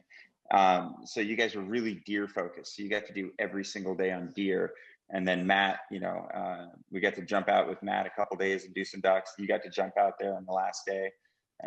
So it's all the same price. So if you want to fish, hunt ducks or hunt deer, it's all the same price. On that, the two biggest ducks, and just straight to the answer, that people come to Kodiak for are Barrow's Goldeneye and Harlequin. Those are the two ducks. We have a bunch of puddle ducks. You have, mallards, couple pintails, some widgeon. There's teal around. But for the ducks that people come to Alaska for, we have all three scoter species. We have the surf scoter, black scoter, white wing. We have long-tail ducks, also known as old squaw, or formerly known as old squaw. We do not have eiders. That's the one species that I get asked for all the time, and I wish we did. We do have emperor geese, which they do give out 25 tags per year in Unit 8, or in Alaska, that you're able to use in Unit 8. But we don't get a whole lot of them. There are some guys that do a really good job on that outside of us. So the two ducks that you and I could high five over is Barrow's Goldeneye and Harlequin. We have a really good, really healthy population. We kind of touched on that a little bit during your hunt. We found a really good mountable drake. We found a couple of those, and then we stopped. We could keep, we could have harvested a couple more, but then, we could save those birds for another week or another month, where someone comes in and it's their dream to go get a Harlequin. That way we're able to kind of do it over again. So, just taking care of the resource. And so just so you guys know too, G has all the decoys, necessities, whatever. Obviously, if you bring your shotgun, that's Matt, like Matt did, he brought a shotgun and a rifle. So he had kind of planned, and he's a big waterfowler and super passionate about trying to get the Harlequin on his list, and was able to do so. But Garrett's got some stuff available and just really knowledgeable on that front as well. So really, like, what you're looking at is the Sitka deer hunting opportunities are endless. So many deer in various components of elevation and terrain and topography. We haven't discussed it yet, but archery hunting is 100% doable. I will say though, like where we were hunting specifically, I'm glad we had rifles. I do think there's other parts of the island that are probably more advantageous for archery hunting, but certainly an option. A lot of guys will try it and do it. You got deer, Sitka deer. You got the fox component. Two of those they're fun. You've got the red fox, the cross fox, and the elusive silver tip. That what I guess is what really just like a gray fox typically. Is that like the technical term, G? Same. They're the same fox. It's just it's a slight. Yeah, they're consider them a color phase. So you have your red fox, your cross fox, okay, and then your color phase of what we call silver tip. Yeah. They're by far, for some reason, they're always the smartest and hardest to get after. So it makes them the most sought after. Those are our unicorns. If you can find a silver tip, you got a unicorn. Very cool. We saw a couple. I don't think anybody on our trip that got one. Lots of cross fox, cool red fox. That's just another fun component. It's we kept, like, a lot of people have asked too, like, why shoot a fox? There's a lot of history on Kodiak of just like why there's so many fox that you can certainly research, but there used to be some, I believe, farming of foxes back in years ago, and now the population's exploded on Kodiak. But every fox that we took, we tubed, so kept all the capes, and the capes are all in the tannery right now, getting soft tanned, is what most everybody did. Certainly super pretty, and it was just another little fun adventure. So those are like your three main components. You got the waterfowl, you've got the deer, and then you have the fox. Like, those are the main things that we focused on. And then certainly if guys want to fish, that's a possibility. Kind of touched on that earlier. And then we were a little bit fortunate in our group. we had a couple residents of Alaska who had mountain goat tags. And so they were able to pursue mountain goat on one of the days. Brian ended up getting his very first ever mountain goat, which is super cool. So obviously saw those. And then we saw, a handful of brown bears as well. But overall, that's your cost breakdown. So there's probably a few other things in there, food, whatever you might consider, but overall that gives a pretty good kind of indication of what you could expect from licenses and tags.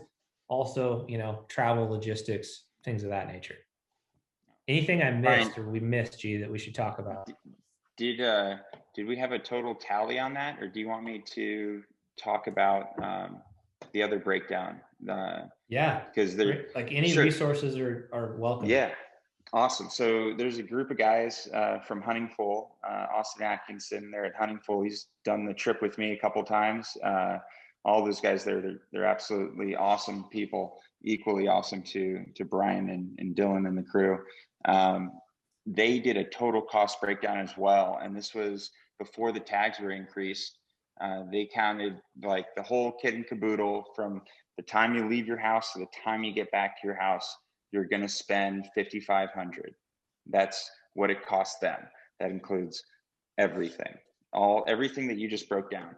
Now, if we account for inflation, then we're going to add, $300 onto that total for two more, for the two more tags. It is a very economical trip for leaving the lower 48, going to Alaska, doing a lot of as Logie Bear says, do a lot of Alaska things and then come home. So we've had a bunch of other questions. We're going to try to run through a handful of them. I think one of them that a lot of folks have asked about. Let's talk Kodiak bears. Oh yeah, Dylan.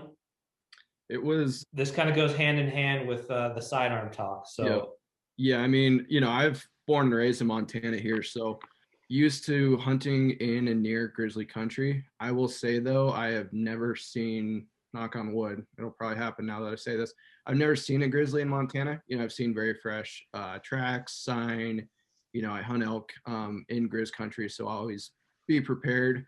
I ran into a few grizzlies down in Wyoming, but I will say, I mean, Kodiak, I think at first it's kind of more the stigma, right? Like a Kodiak brown bear.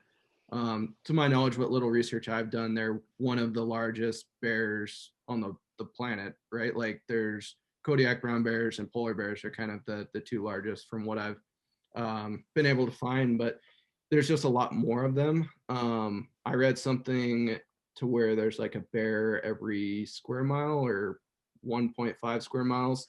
Every mile. Yep. Every mile. So we saw, I think with the couple cubs that we saw too, I think we ended up seeing 6 or 7 while we were there. Some guys saw less, some saw more, but we're running into tracks and stuff. And it's just, with that many bears around, you're constantly aware of your surroundings. I would say a lot more so than if you're in Wyoming or Montana, with the grizz population,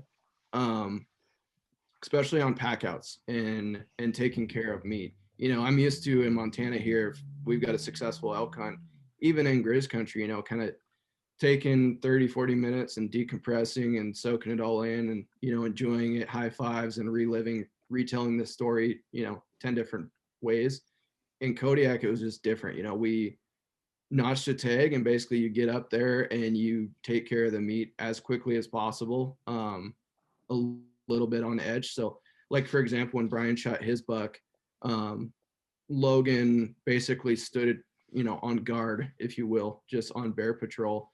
And, even when it was just me and Matt filled a tag and it was just 2 of us, like I didn't touch that deer with Matt. Like I was just standing, looking for possible bear threats and stuff while Matt was taking care of the meat. So it's just a lot more on edge. And we had everything from air horn to 44 mags to bear spray, all sorts of different stuff. So I think, how the hell did I get stuck with an air horn? Good Lord. I feel like that's about as effective as a can of silly string.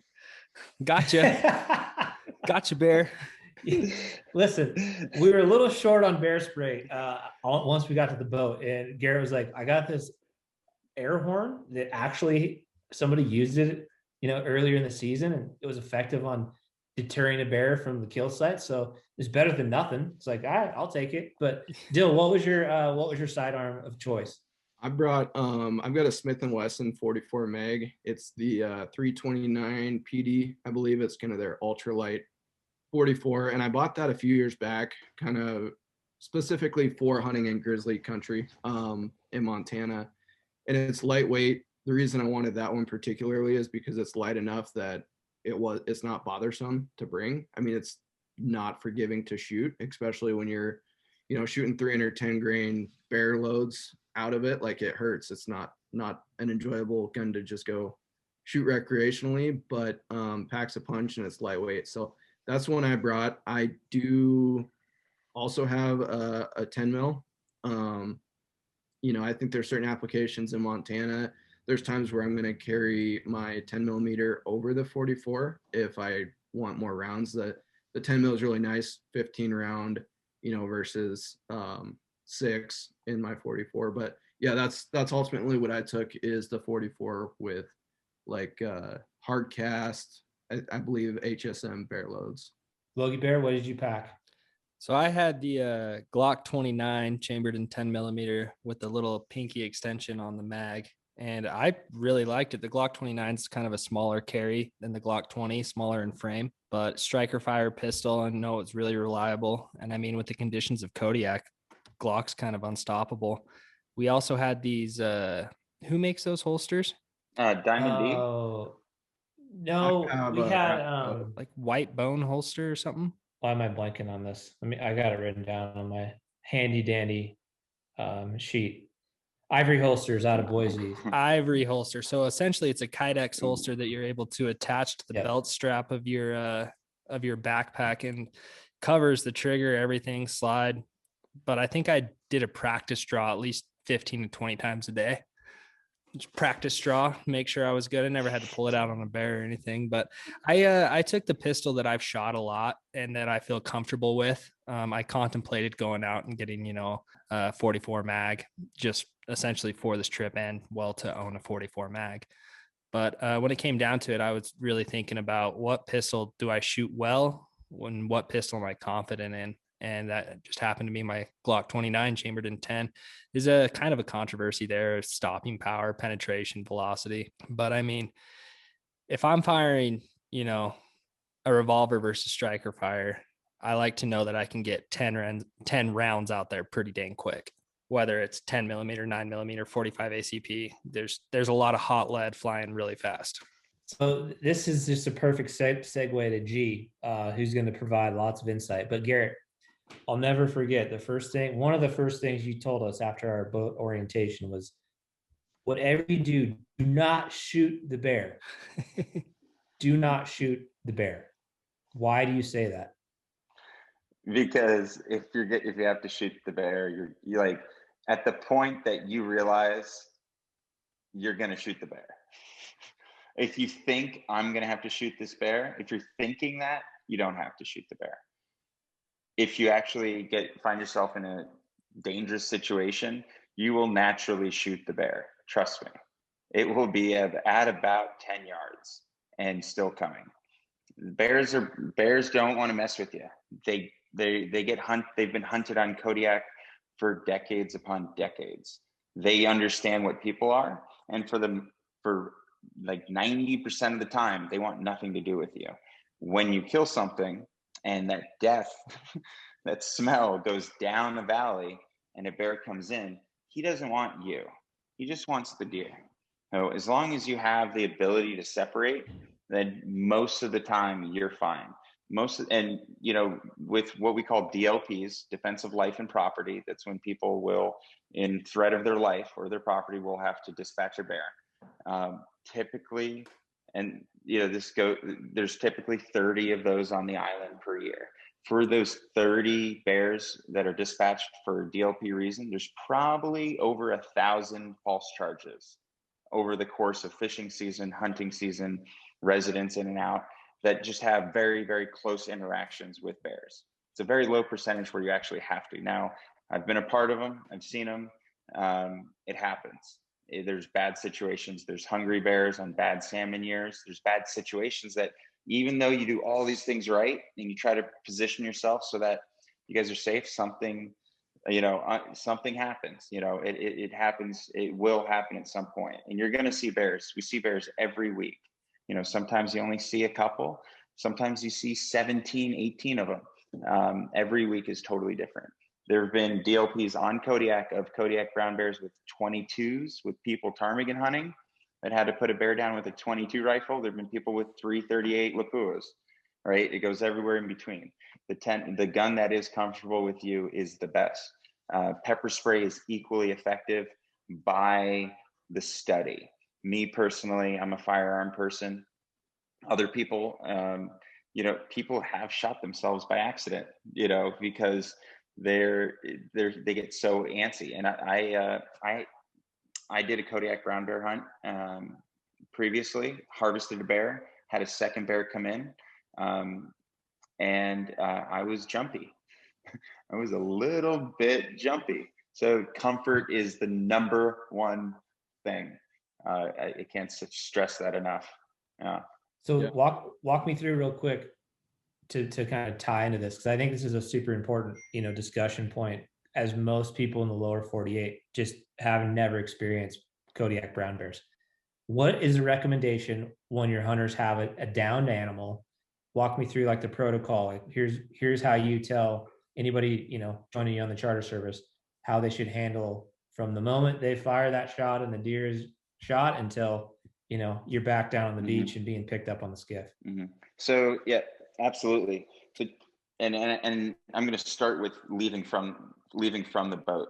We try to keep you guys in as safe country as possible with weather. So typically that means I'm using land as my barrier. So you have your land mass, boats pointed into it. The wind is always coming from the ground to the boat. So you're hunting with the wind in your face, which means when you harvest an animal, hopefully that wind is generally going to the ocean. So that kind of helps you out automatically. When you have an animal down, you start the timer. Within 45 minutes, you should be leaving. As soon as you drop that animal, start the timer. 30 minutes if you have 3 people, you can do it in 30 minutes.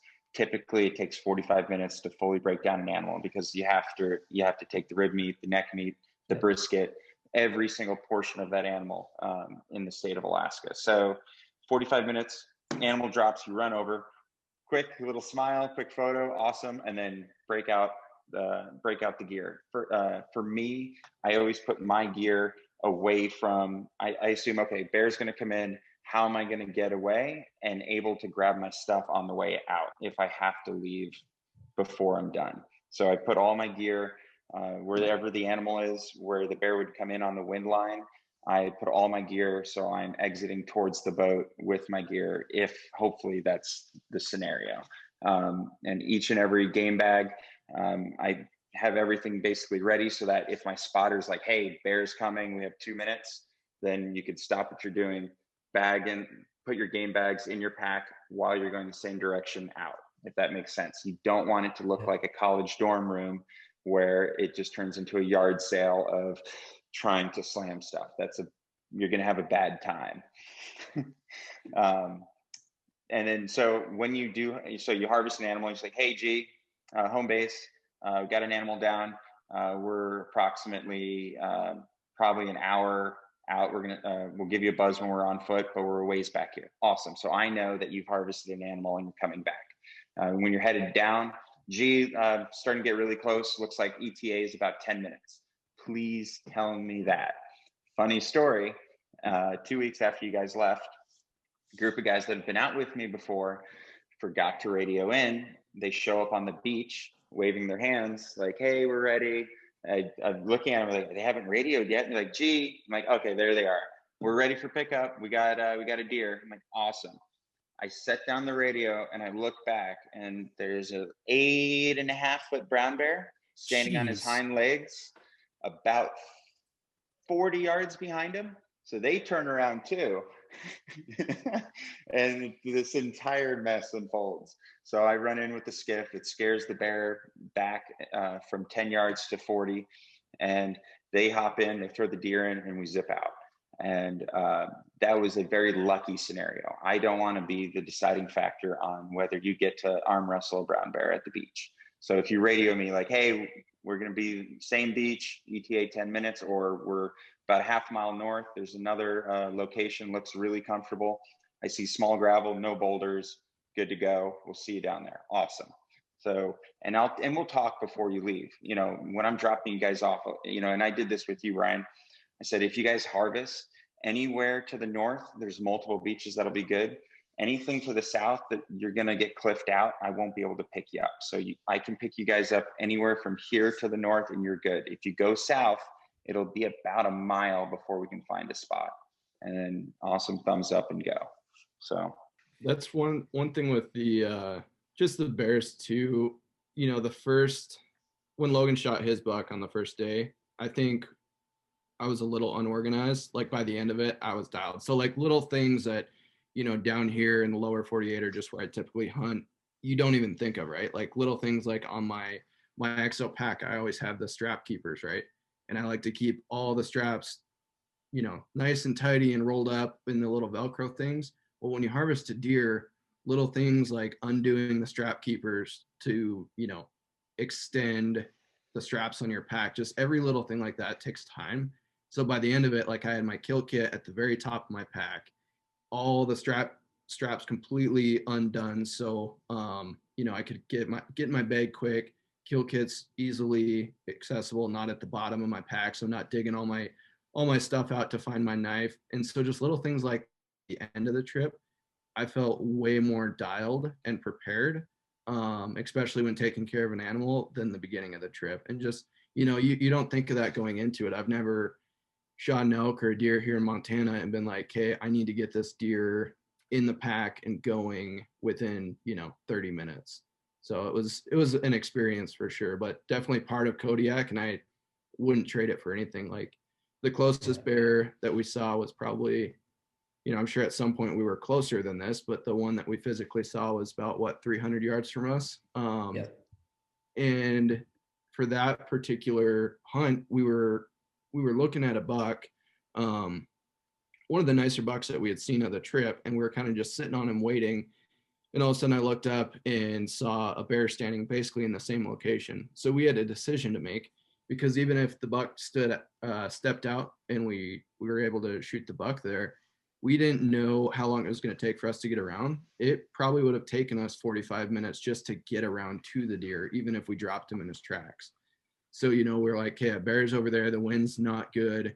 If the buck steps out, we're going to be 45 minutes to an hour possibly. But by the time we traverse through this drainage, find an area where we don't get cliffed out and get over to him, like we made a decision ultimately just to back out and hunt a different area because of that. So, yeah, I mean, it definitely dictates a little bit of your hunt plan. Yeah, the way the wind was blowing too, where that bear was heading down into, had we shot a buck, the wind would have been carrying the scent of that carcass right down to where the bear was headed, right? And so just, yeah, we made the decision to bounce. But I think, yeah, like getting organized and prepared was key. We also utilized contractor bags, which were helpful in the sense that you can minimize like the blood and the scent of a deer on your pack, preferably not getting bloody. That was super beneficial. And then, you know, just every little thing that Dylan mentioned, being more optimized, more efficient, making sure that when we got that deer all cut up, we could quickly get it in the bag. We started like undoing our packs, you know, putting on like, you know, the typical way you do a mule deer or an elk, and at the end of it, we legitimately were just like, open up the main bag, throw the entire contractor bag in there, and just go. Yep. You know, chances are it's not going to be it's going to be maybe a little bit of an uncomfortable pack, but it's not going to be terrible. We were super fortunate though. I think we took Garrett's advice seriously, and we made a point to really try to control what we could control and avoid conflict with any potential bears. To his, you know, like you mentioned, sometimes you don't have that luxury. Like you're going to deal with some things even though you did everything right. But I know our group was fortunate in the sense that we weren't in any of those uncomfortably, awkward situations. Probably the hairiest was packing Logan's deer out. It was pitch black, and when we got on the radio to let Garrett know, like, our ETA of hitting the beach, he's like, just keep in mind, like, I just saw 2 brownies, to your north. Just, there's no problems now, but just be aware. And going out, I think it was either Dylan or Matt saw eyeballs in the headlamps, in a thicket, and I think that elevated the heart rate substantially for all of us on the descent. Yeah. What went through your mind when you saw that? Oh, this is where I die. When It was some quick backtracking. We Yeah. got cliffed out, and I remember because we radioed when we saw the boat, and I think we said something like, "Oh, we should be there in like 20-30 minutes." Which means an hour. Yeah, I think it was like an hour and a half by the time we got cliffed out.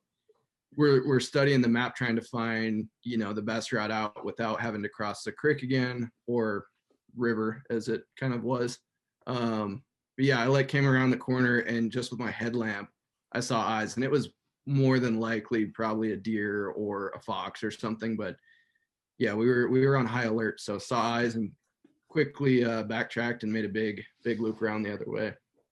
Well, it was like our first experience, Yeah. we didn't even know we were going to hunt. We got a lucky half-day hunt. And literally the first beach we got dropped off onto, just giant brown bear tracks right in the sand. It was just your welcome to Kodiak moment. And then lo and behold, we saw a sow and a cub later that day. And then, Garrett says, "Hey, you're coming out and we can see bears." So we're just like, we're really doing it. We're really in bear country here. You just really had to. It was just, we just really accepted it quickly. yeah. Like we're in this. 100%. All right. And A couple of things. So, yeah, go ahead. Continue. No, you guys, I can talk about this here. You guys did a lot of things right, and that's really what helped you kind of stay out of the woods. You can't predict anything especially when it comes to bears. If you knew what they were going to do a moment from now, then you'd know more than the bear. It's kind of a famous saying. But you guys did a lot of things right. You got your animals. You were cautious on your wind. You used OnX on your waypoints, and you avoided those kill sites. That was probably the number one thing. We had a DLP this year because of that exact issues. They went right back to an old kill site to go deer hunting again. You were in and out on your kills, and and you guys were out all day, so you got to elevation quick, and you got to vantage points quick, and you were able, you knew your surroundings, you knew your entrances and your exits and where to avoid and not have issues when you were packing out. That was probably the biggest thing. I live by OnX from the boat perspective because of the land ownership is huge. So I know, what's state ground, what's native ground, and that's big for me. You guys also, I can't speak enough about how crucial it is to know how to get out. People taking a line up and a line out is the difference between getting somewhere in 30 minutes and getting somewhere in 3 hours. Oh, yeah. Now, what was your segue? No, so I was going to pivot a little bit and talk a little bit more about Sitka black-tailed deer as a species. So I'd love a little insight from you just on the health of the deer herd. We kind of talked a little bit about that on the boat, depending on the portion of the island, how the deer are faring, and then also, what's considered a good buck from an age class category to, maybe those that are more interested in scoring a deer and antler size. Help us kind of understand that a little better. It is obviously we're novices to this particular species, and I know there's a lot of other folks that are just interested in learning kind of what would they expect in that category of, the hunt. Sure. So, and I may be off by a small margin on this, but I'm going to be pretty darn close.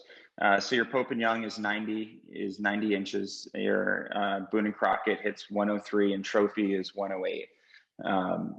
Black-tailed deer, they're going to remind you a lot of mule deer. Their mannerisms, how they act.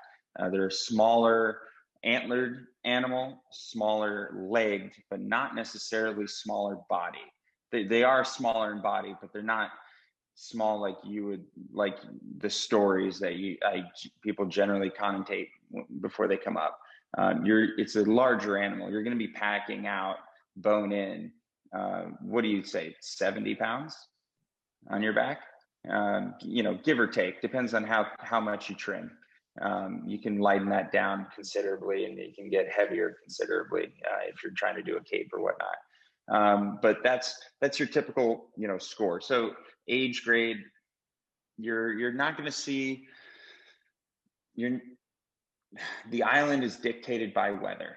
The health of a herd is not dictated by hunting pressure. We harvest approximately 5,000 animals off the island per year by hunter. And, oh, did I cut out there? All right, the wife just called. So we harvest about 5,000 animals per year as a hunter base. Winter kill might take 1,000 out. They might take 50,000 out. You never know. Weather is the deciding factor on the health of the herd. So keeping track of winters and winter kill is something that you can't do by the Fish and Game website. You'll get a good idea if you call the biologists in the local area. They're very informative. They're also very busy. So another way to do it is to just do some looking around on forums. I've used that as a really good tool. So the biggest thing to know is they're very resilient. They'll bounce back and explode just as easily as they'll drop down. So if you have a rough winter, you may see a tougher year in a localized area, but not island wide. Very seldom is it island wide. So if an area is lower deer numbers, one basin over might have 0 winter kill, and there could be a very healthy population just next door. And when you talk about mature bucks that people are typically targeting, that's 3 years old or older. So if you're, in that 3 to 5 year class is typically where you start seeing really good representation of a black-tailed deer. And so what we here as an Alaskan, we would call it a 3x with eye guards, which would be an 8-pointer if you're, Midwest. So that's a good representation. If you get into like a trophy class, or what's not common that you kind of look for, when their G2 starts to split, and you start seeing those split G2s, kind of similar to a mule deer, that's what connotates that's an older deer, or he's doing really good nutrition wise and really good genetically. And when he splits, that's your trope. That's what, anyone that really digs in deep for blacktails, when they see a split, that's what you look for. And if he's double split, then jackpot, high five. That's a great animal. But yeah, so we saw a winter kill on the island last year. Certain portions of the island got hit really, really hard. Other portions didn't get hit nearly as bad. So I bet you we saw probably a 25% drop island wide, and then in some localized areas, there was probably 80 and 90% winter kills. What we ended up figuring out later on in the season is a lot of the interior deer that were in that thicker country actually did really well. They were able to kind of get away from whatever ice storms there were. And most of our deer, if they do get hit by a winter kill, it's either in March or April. It's at the very, very end, because they're built for winter. They can withstand winter. They can't withstand a long winter or ice storms. So when you get freezing rain, that'll basically put a big layer of ice over their food and water source, and they can't break through it. They can deal with snow, they just can't deal with ice. So if you get a big ice, a big westerly ice storm that comes in, everything on the Western Cape didn't do so well. But as soon as you get on the lee side of that, so if you have a mountain, all those deer that winter on the western side of that mountain might not have done well, but everything on the east side is perfectly good. And that's typically what we'll see. So a big thing for us is to try to make sure that we're, transporting. We have a very big transporting area for that reason. So if a place isn't doing so well, between me and, and Johnny, who runs the Sunday, we'll say, all right, let's leave this for a year or 2 years, and let's go expand out and just change our area. and the troopers are really good about staying in communication with us. Hey, there's another transporter in the bay over.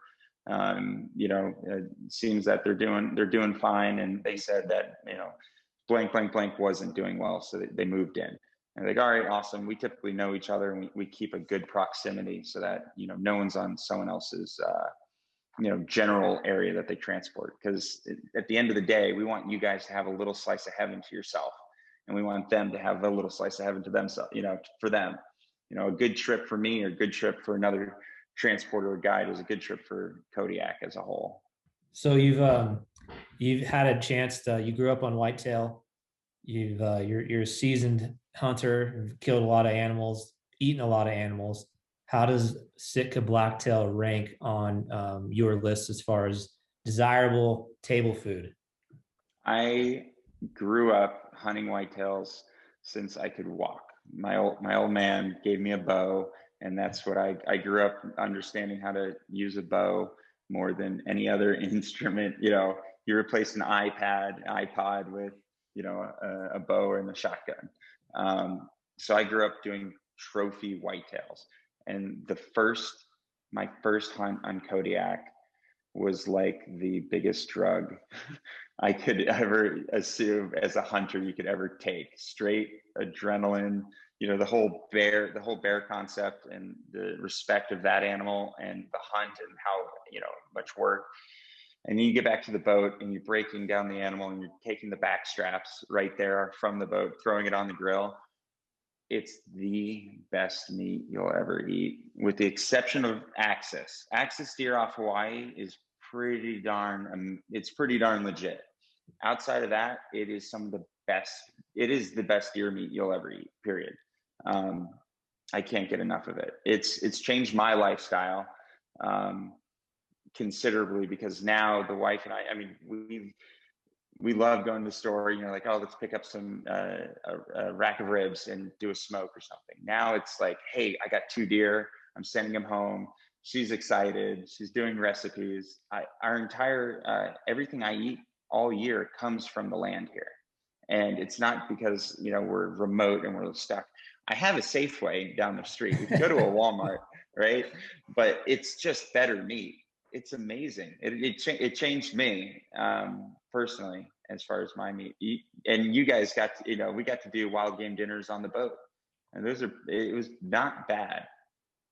It's good. Logan or Dylan, what do you guys think of blacktail? I would second that for sure. I mean, growing up, I've hunted a mix of mule deer and whitetail. And I mean, I'd say some of the best prior to this would have been, kind of like a farm fed whitetail. If you're shooting a whitetail that's, living in a cornfield or something, like they stand out, right? Especially from like a rutted up mule deer that you'll harvest. But it's blacktail is awesome. The first time I tried it, Brandon made some backstrap on the boat, and there's just something I'm sure it tasted probably better than what it actually did, just because A, we were on a boat in Kodiak, and B, the deer had just been shot, the day before or whatever it was. So it was pretty incredible though. We just had some the other night, did kind of a surf and turf with some halibut and blacktail backstrap, and it's by far the best deer that I've had. Yeah, I would agree with that. I'd say hands down, I've eaten quite a bit, from mountain lion, whitetail, mule deer, elk, wild hog, axis. Blacktail is up there, man. And I don't want to say it's mild, but it's one of those meats that you could feed to somebody that doesn't eat game meat or hasn't eaten a whole lot of game, and they would appreciate it tremendously. I don't want to say they wouldn't know, because they would know. I think it personally tastes better than beef. It just tastes clean. And when you're cutting up the meat, just how red and pure that backstrap looks, it's my top for sure. Yeah, it was super delicious. I was surprised at the fat content those animals have on them too. I was super surprised by that. Yeah. I think Garrett did a good job of explaining the you always think like, oh, blacktail must be smaller, but to your point, like the antlers are smaller, the legs, features are maybe not as tall as mule deer, but their body size is super respectable. And when we were breaking down basically every deer, like the fat on them was crazy. For the time of year it was that was an interesting thing I wouldn't have expected. Yeah, is that typical, Garrett? Because the fat cap's like around that just really it was like an encapsulated meat packet and fat, not a ton of intermuscular, but like the fat cap was ridiculous. Is that like a common thing that you see with blacktail, or is it just like a healthy year? Yeah, they're not those. They don't have predators, even though there's like bears on the island. They're not like scared. They aren't hot wired like a whitetail that they're running from predators. They just eat all day, and they're prepping for winter. So you have your does and bucks. They feed really heavy during the summertime. They put on all that fat. The rut hits, the does stay just at that cap, and the bucks will use a lot of that fat throughout the rut because they're doing a lot. They're working. They're guys being guys. So, at the end of the rut, first thing those blacktails do is they go. It's like a light switch. It goes from 100% running does up and down to nonstop feeding. And so those deer go straight back to, and they put all that fat back on, believe it or not. Whereas the does have a really good winter success rate getting through because they don't lose a whole lot of that fat. Yeah, it's crazy. You'll see it. And on bad years, we'll actually kind of see it coming. The deer will have a fraction of the fat that they normally do, just because that fawn basically was born in on a really light number of years. And so that deer thinks, I don't need to eat that much.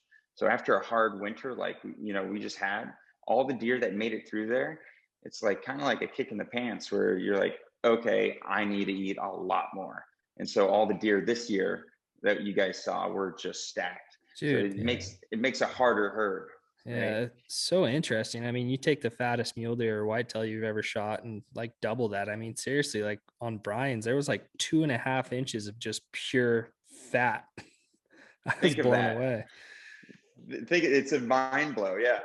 Think of like, for like everyone listening, like you cut open and you're like, okay, I'm going to hit meat at some point, and there's literally an ice cream 2 inches of fat. Ice cream, exactly. That's so true. Real quick, couple questions about rifle choice and setup. Dylan, what was your rifle choice of setup or caliber? Yeah, so I ended up I had two rifles that I had a few, but two main rifles that I was kind of flopping back and forth. My typical rifle that I hunt with is a 7 mag, set up a little bit more for longer range capability, but in doing so, it's pretty heavy. I'm actually rebuilding that one to try and lighten it up right now, but I ended up taking a 300 short mag.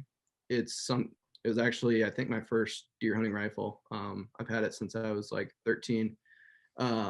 But it's lighter weight. And another reason I went with the 300 short, I'm shooting a 200 grain bullet out of it.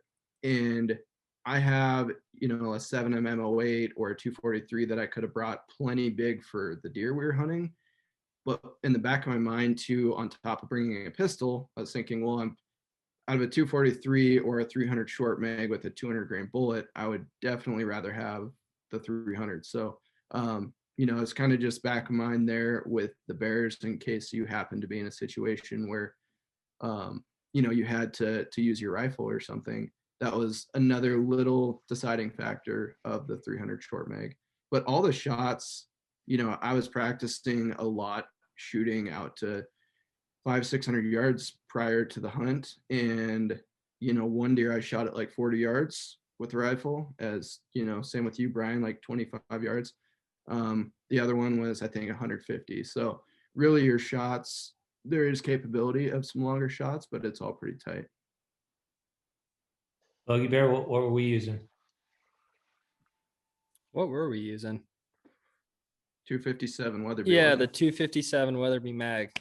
Tiny. It's not. I don't want to say tiny, but seriously, it's like 110 grain bullet. Is that right? It is, yeah, light and fast. Yeah, 110 grain bullet, but that thing is scooting along at over 3,000 feet per second, right? Yeah. Yeah, my shot was right around 300 yards. Did awesome, did its job. Brian's was, you never know. It's like a lot of the times you're in these short quarters where it's pretty thick and you're looking at shots at around 100 yards or closer. And then you hit these open spots where you do have a longer shot. But I mean, I thought it performed exceptionally. Brian, what did you think? Yeah, it's a sweet little shooter for sure. Now, like, I didn't think through the bear stuff because Dylan had a 44 and a 300 short, so I Right. figured we'd be covered because we always hunted with Dylan. So, and I had my air horn, so I was feeling confident. Air horn aspect. But no, it's a sweet deer rifle for sure. Good for pronghorn. Yeah. I liked it too because again, like the distance was probably 300 yards or less on any opportunities we truly had. I mean, like looking at the terrain, even if we would have saw a buck, you're not going to be taking, huge long shots. I mean, even if you see a buck, like typically they're going to be in branches of some sort. You might be able to see them, but you can't really see the branches, and it is a smaller target. So I would say, like 6.5 Creedmoor, 300 short, 270 short. You don't need, like a big giant gun. Yeah, no doubt. I think lots of options there. We kind of did the same program that Garrett mentioned. We had one spotting scope that Dylan and Logan and I shared between the group of us. We all had, our binoculars, the tripod for the spotter, and that was kind of like our main optic setup. And then, Logan, you want to roll through the camera equipment that we were able to kind of capture everything? And that was a question as well that came up. Yeah. So I took, with us some GoPros, which I would highly recommend. If you're going to film in Kodiak, GoPro is going to be your best friend. Plus, if you drop it in the water, it will survive. I can't say as much for an A7R3 mirrorless. That will die almost instantly. So we did some field testing with the DSLR. Turns out doesn't like salt water. But I would say the biggest thing is charging packs, external batteries. You can charge back at the boat, of course. But charging packs, ran the A7R with a Dylan. You had the what was your lens? 18 to 200? Yeah, I believe it was 18 or 28 to 200. 28 right. to 200. It was a works lens, OnX lens. I believe it was a Tamron. Yeah, the Tamron 28 to 200 would be, I would say, a fantastic lens. It's a telescoping lens. Like I said, the shots aren't going to be, crazy far. I filmed every kill shot that we had at around that 200 millimeter mark, and it worked just great. Also packed the long lens, the Sony G1 to 400. Got some epic pictures with that, some epic shots, but that's not something I'd want to be packing around the mountain. I'd say crucially, you're going to want dry bags in case your camera does get wet. I mean, even if it's not raining, that dry bag is going to be crucial, especially walking through brush. Maybe it just snowed and you're going to get water and wetness on there. Microfibers and towels to keep the lens clean. But yeah, we just ran that 7R3, pretty dang hard with the new GoPro 9. That was also the big sidekick, was having that external mic on the GoPro and be able to just film with that. And then a lot of the duck hunting stuff you guys saw, and a lot of all of the mountain goat stuff that you guys saw, that was just filmed on, your iPhone 10. Yep. So that was really our three bodies. Couple other things too, just like I think are interesting components that maybe some folks wouldn't think about, but Garrett has a full rifle cleaning kit on the boat. And we stored all the rifles. We usually wipe them down, put them inside. There's a dedicated bunk that just held all the guns that were out of the way and also out of the elements. But certainly one thing post Kodiak, when you're home, that was apparent almost immediately was how the salt impacted anything metal. Anything the salt touched, because you're in and out of the skiffs, you just got naturally the salt kind of air on the boat. It's just, you can't avoid it. So there's some time and cleaning on the back end just to try to de-rust or prevent rust from, onsetting legitimately anything related that was metal, whether it be on your rifle, your optics, your holsters, you name it. So pistols, I know that was something that I didn't think of ahead of time, but certainly was an issue on the back end. Definitely crucial. I mean, that last day we were there, we kind of ran through the pistols and rifles and broke them down and everything. And it was so nice having, even just rem oil and a cloth to clean it all out. Yeah. It was funny because cleaned my pistol, we cleaned the gun, we got home. I did not clean the little screws on my holster and rusted. Just like Yep. the one little piece of metal I Crazy. didn't clean, it's just rusted. Yeah, I had to strip my bipod on my rifle completely down, and actually ended up calling the company and getting a few like different screws because I didn't take care of it right away. And there would be like, most of the bipod was fine, but like the metal pieces just were completely rusted. That saltwater was definitely new to me, and definitely interesting. Yeah, if it's not, zinc coated or Cerakoted, it's metal. You're gonna want to clean that, and hopefully sooner than later, because you get off the boat, you pack all your stuff, you get home, you're unpacking. You might not necessarily want to clean your gun right away, but you need to. So cleaning it on the boat before you even leave, huge. Gee, what are we missing? Any other words of wisdom or advice for those considering and or already booked and planning and preparing in advance on Kodiak? Watch your videos. You guys laid it out so well. It was, I mean, you laid it out incredibly well. It really made the whole process easy. Ask questions, the more prep that you do beforehand, the better you're going to be off, the better you're going to be when you get in there, right?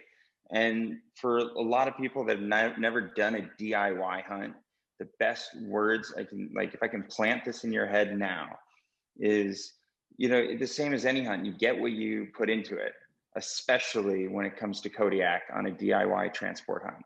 You guys were out every single morning at first light. You were not coming back until it was dark, until the last couple minutes of light in the evening. You were out all day.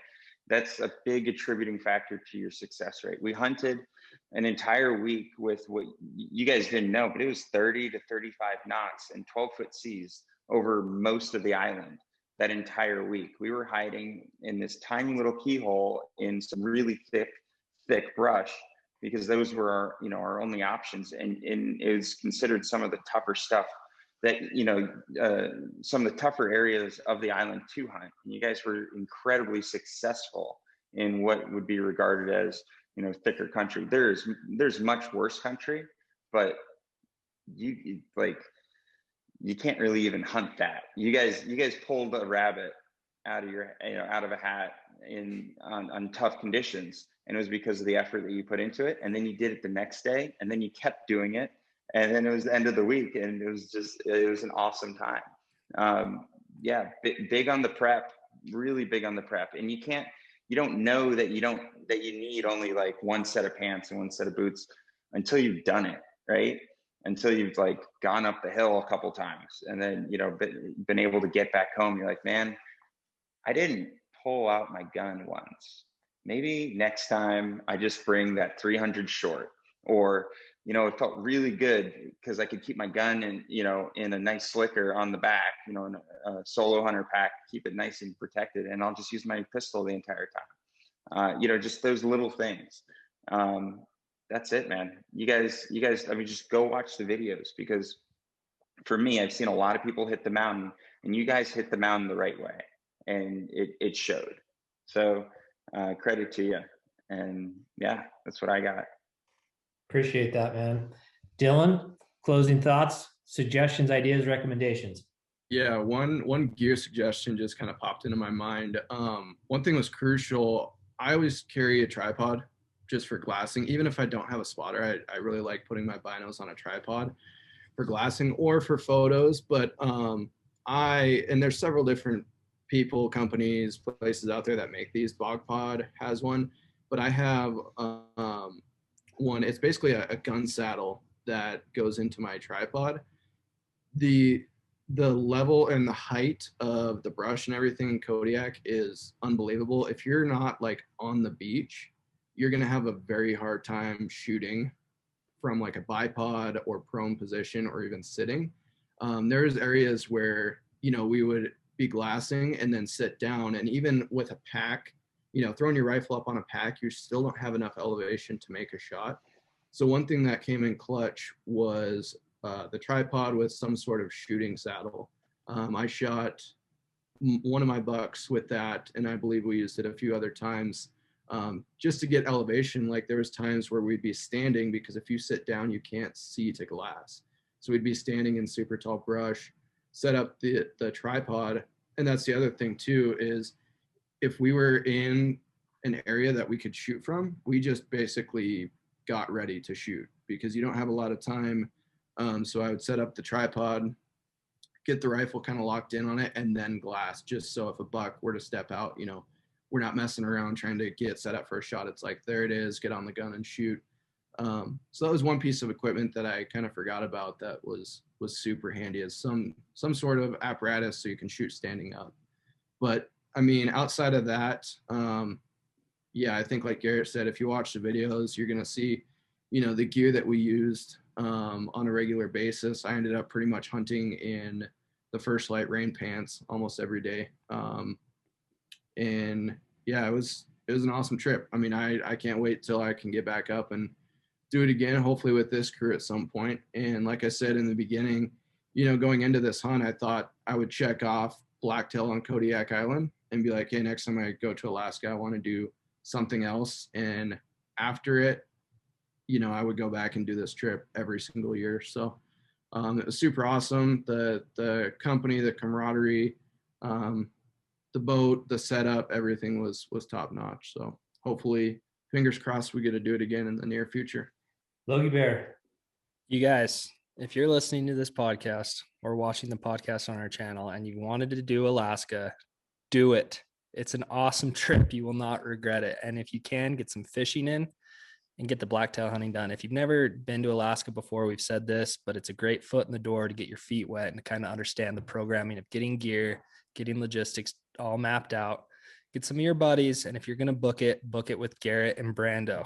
They are the best, hands down, and Brando makes a mean meatball sub.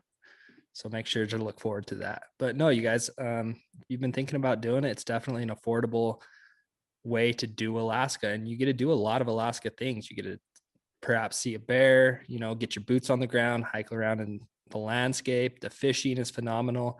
And if you have trouble convincing the wife, say, babe, this is going to be the best grocery trip I've ever done. So that's what I would say. I'd say if you're thinking about doing it, do it. Gentlemen, well put. G, can't thank you enough, man, for just sharing your knowledge and experience with our audience in a little bit more longer form. You know, just we didn't know Garrett going into this trip. We never knew anything about the charter service, but it kind of it fell in our lap, and I know it's a friendship that all of us have built that will last a long time. I couldn't reiterate enough about, you know, how well of a job Garrett and Brandon do just across the board, from the minute you get picked up to the minute you leave. You're going to have a fantastic time. And I just can't recommend this experience enough, honestly.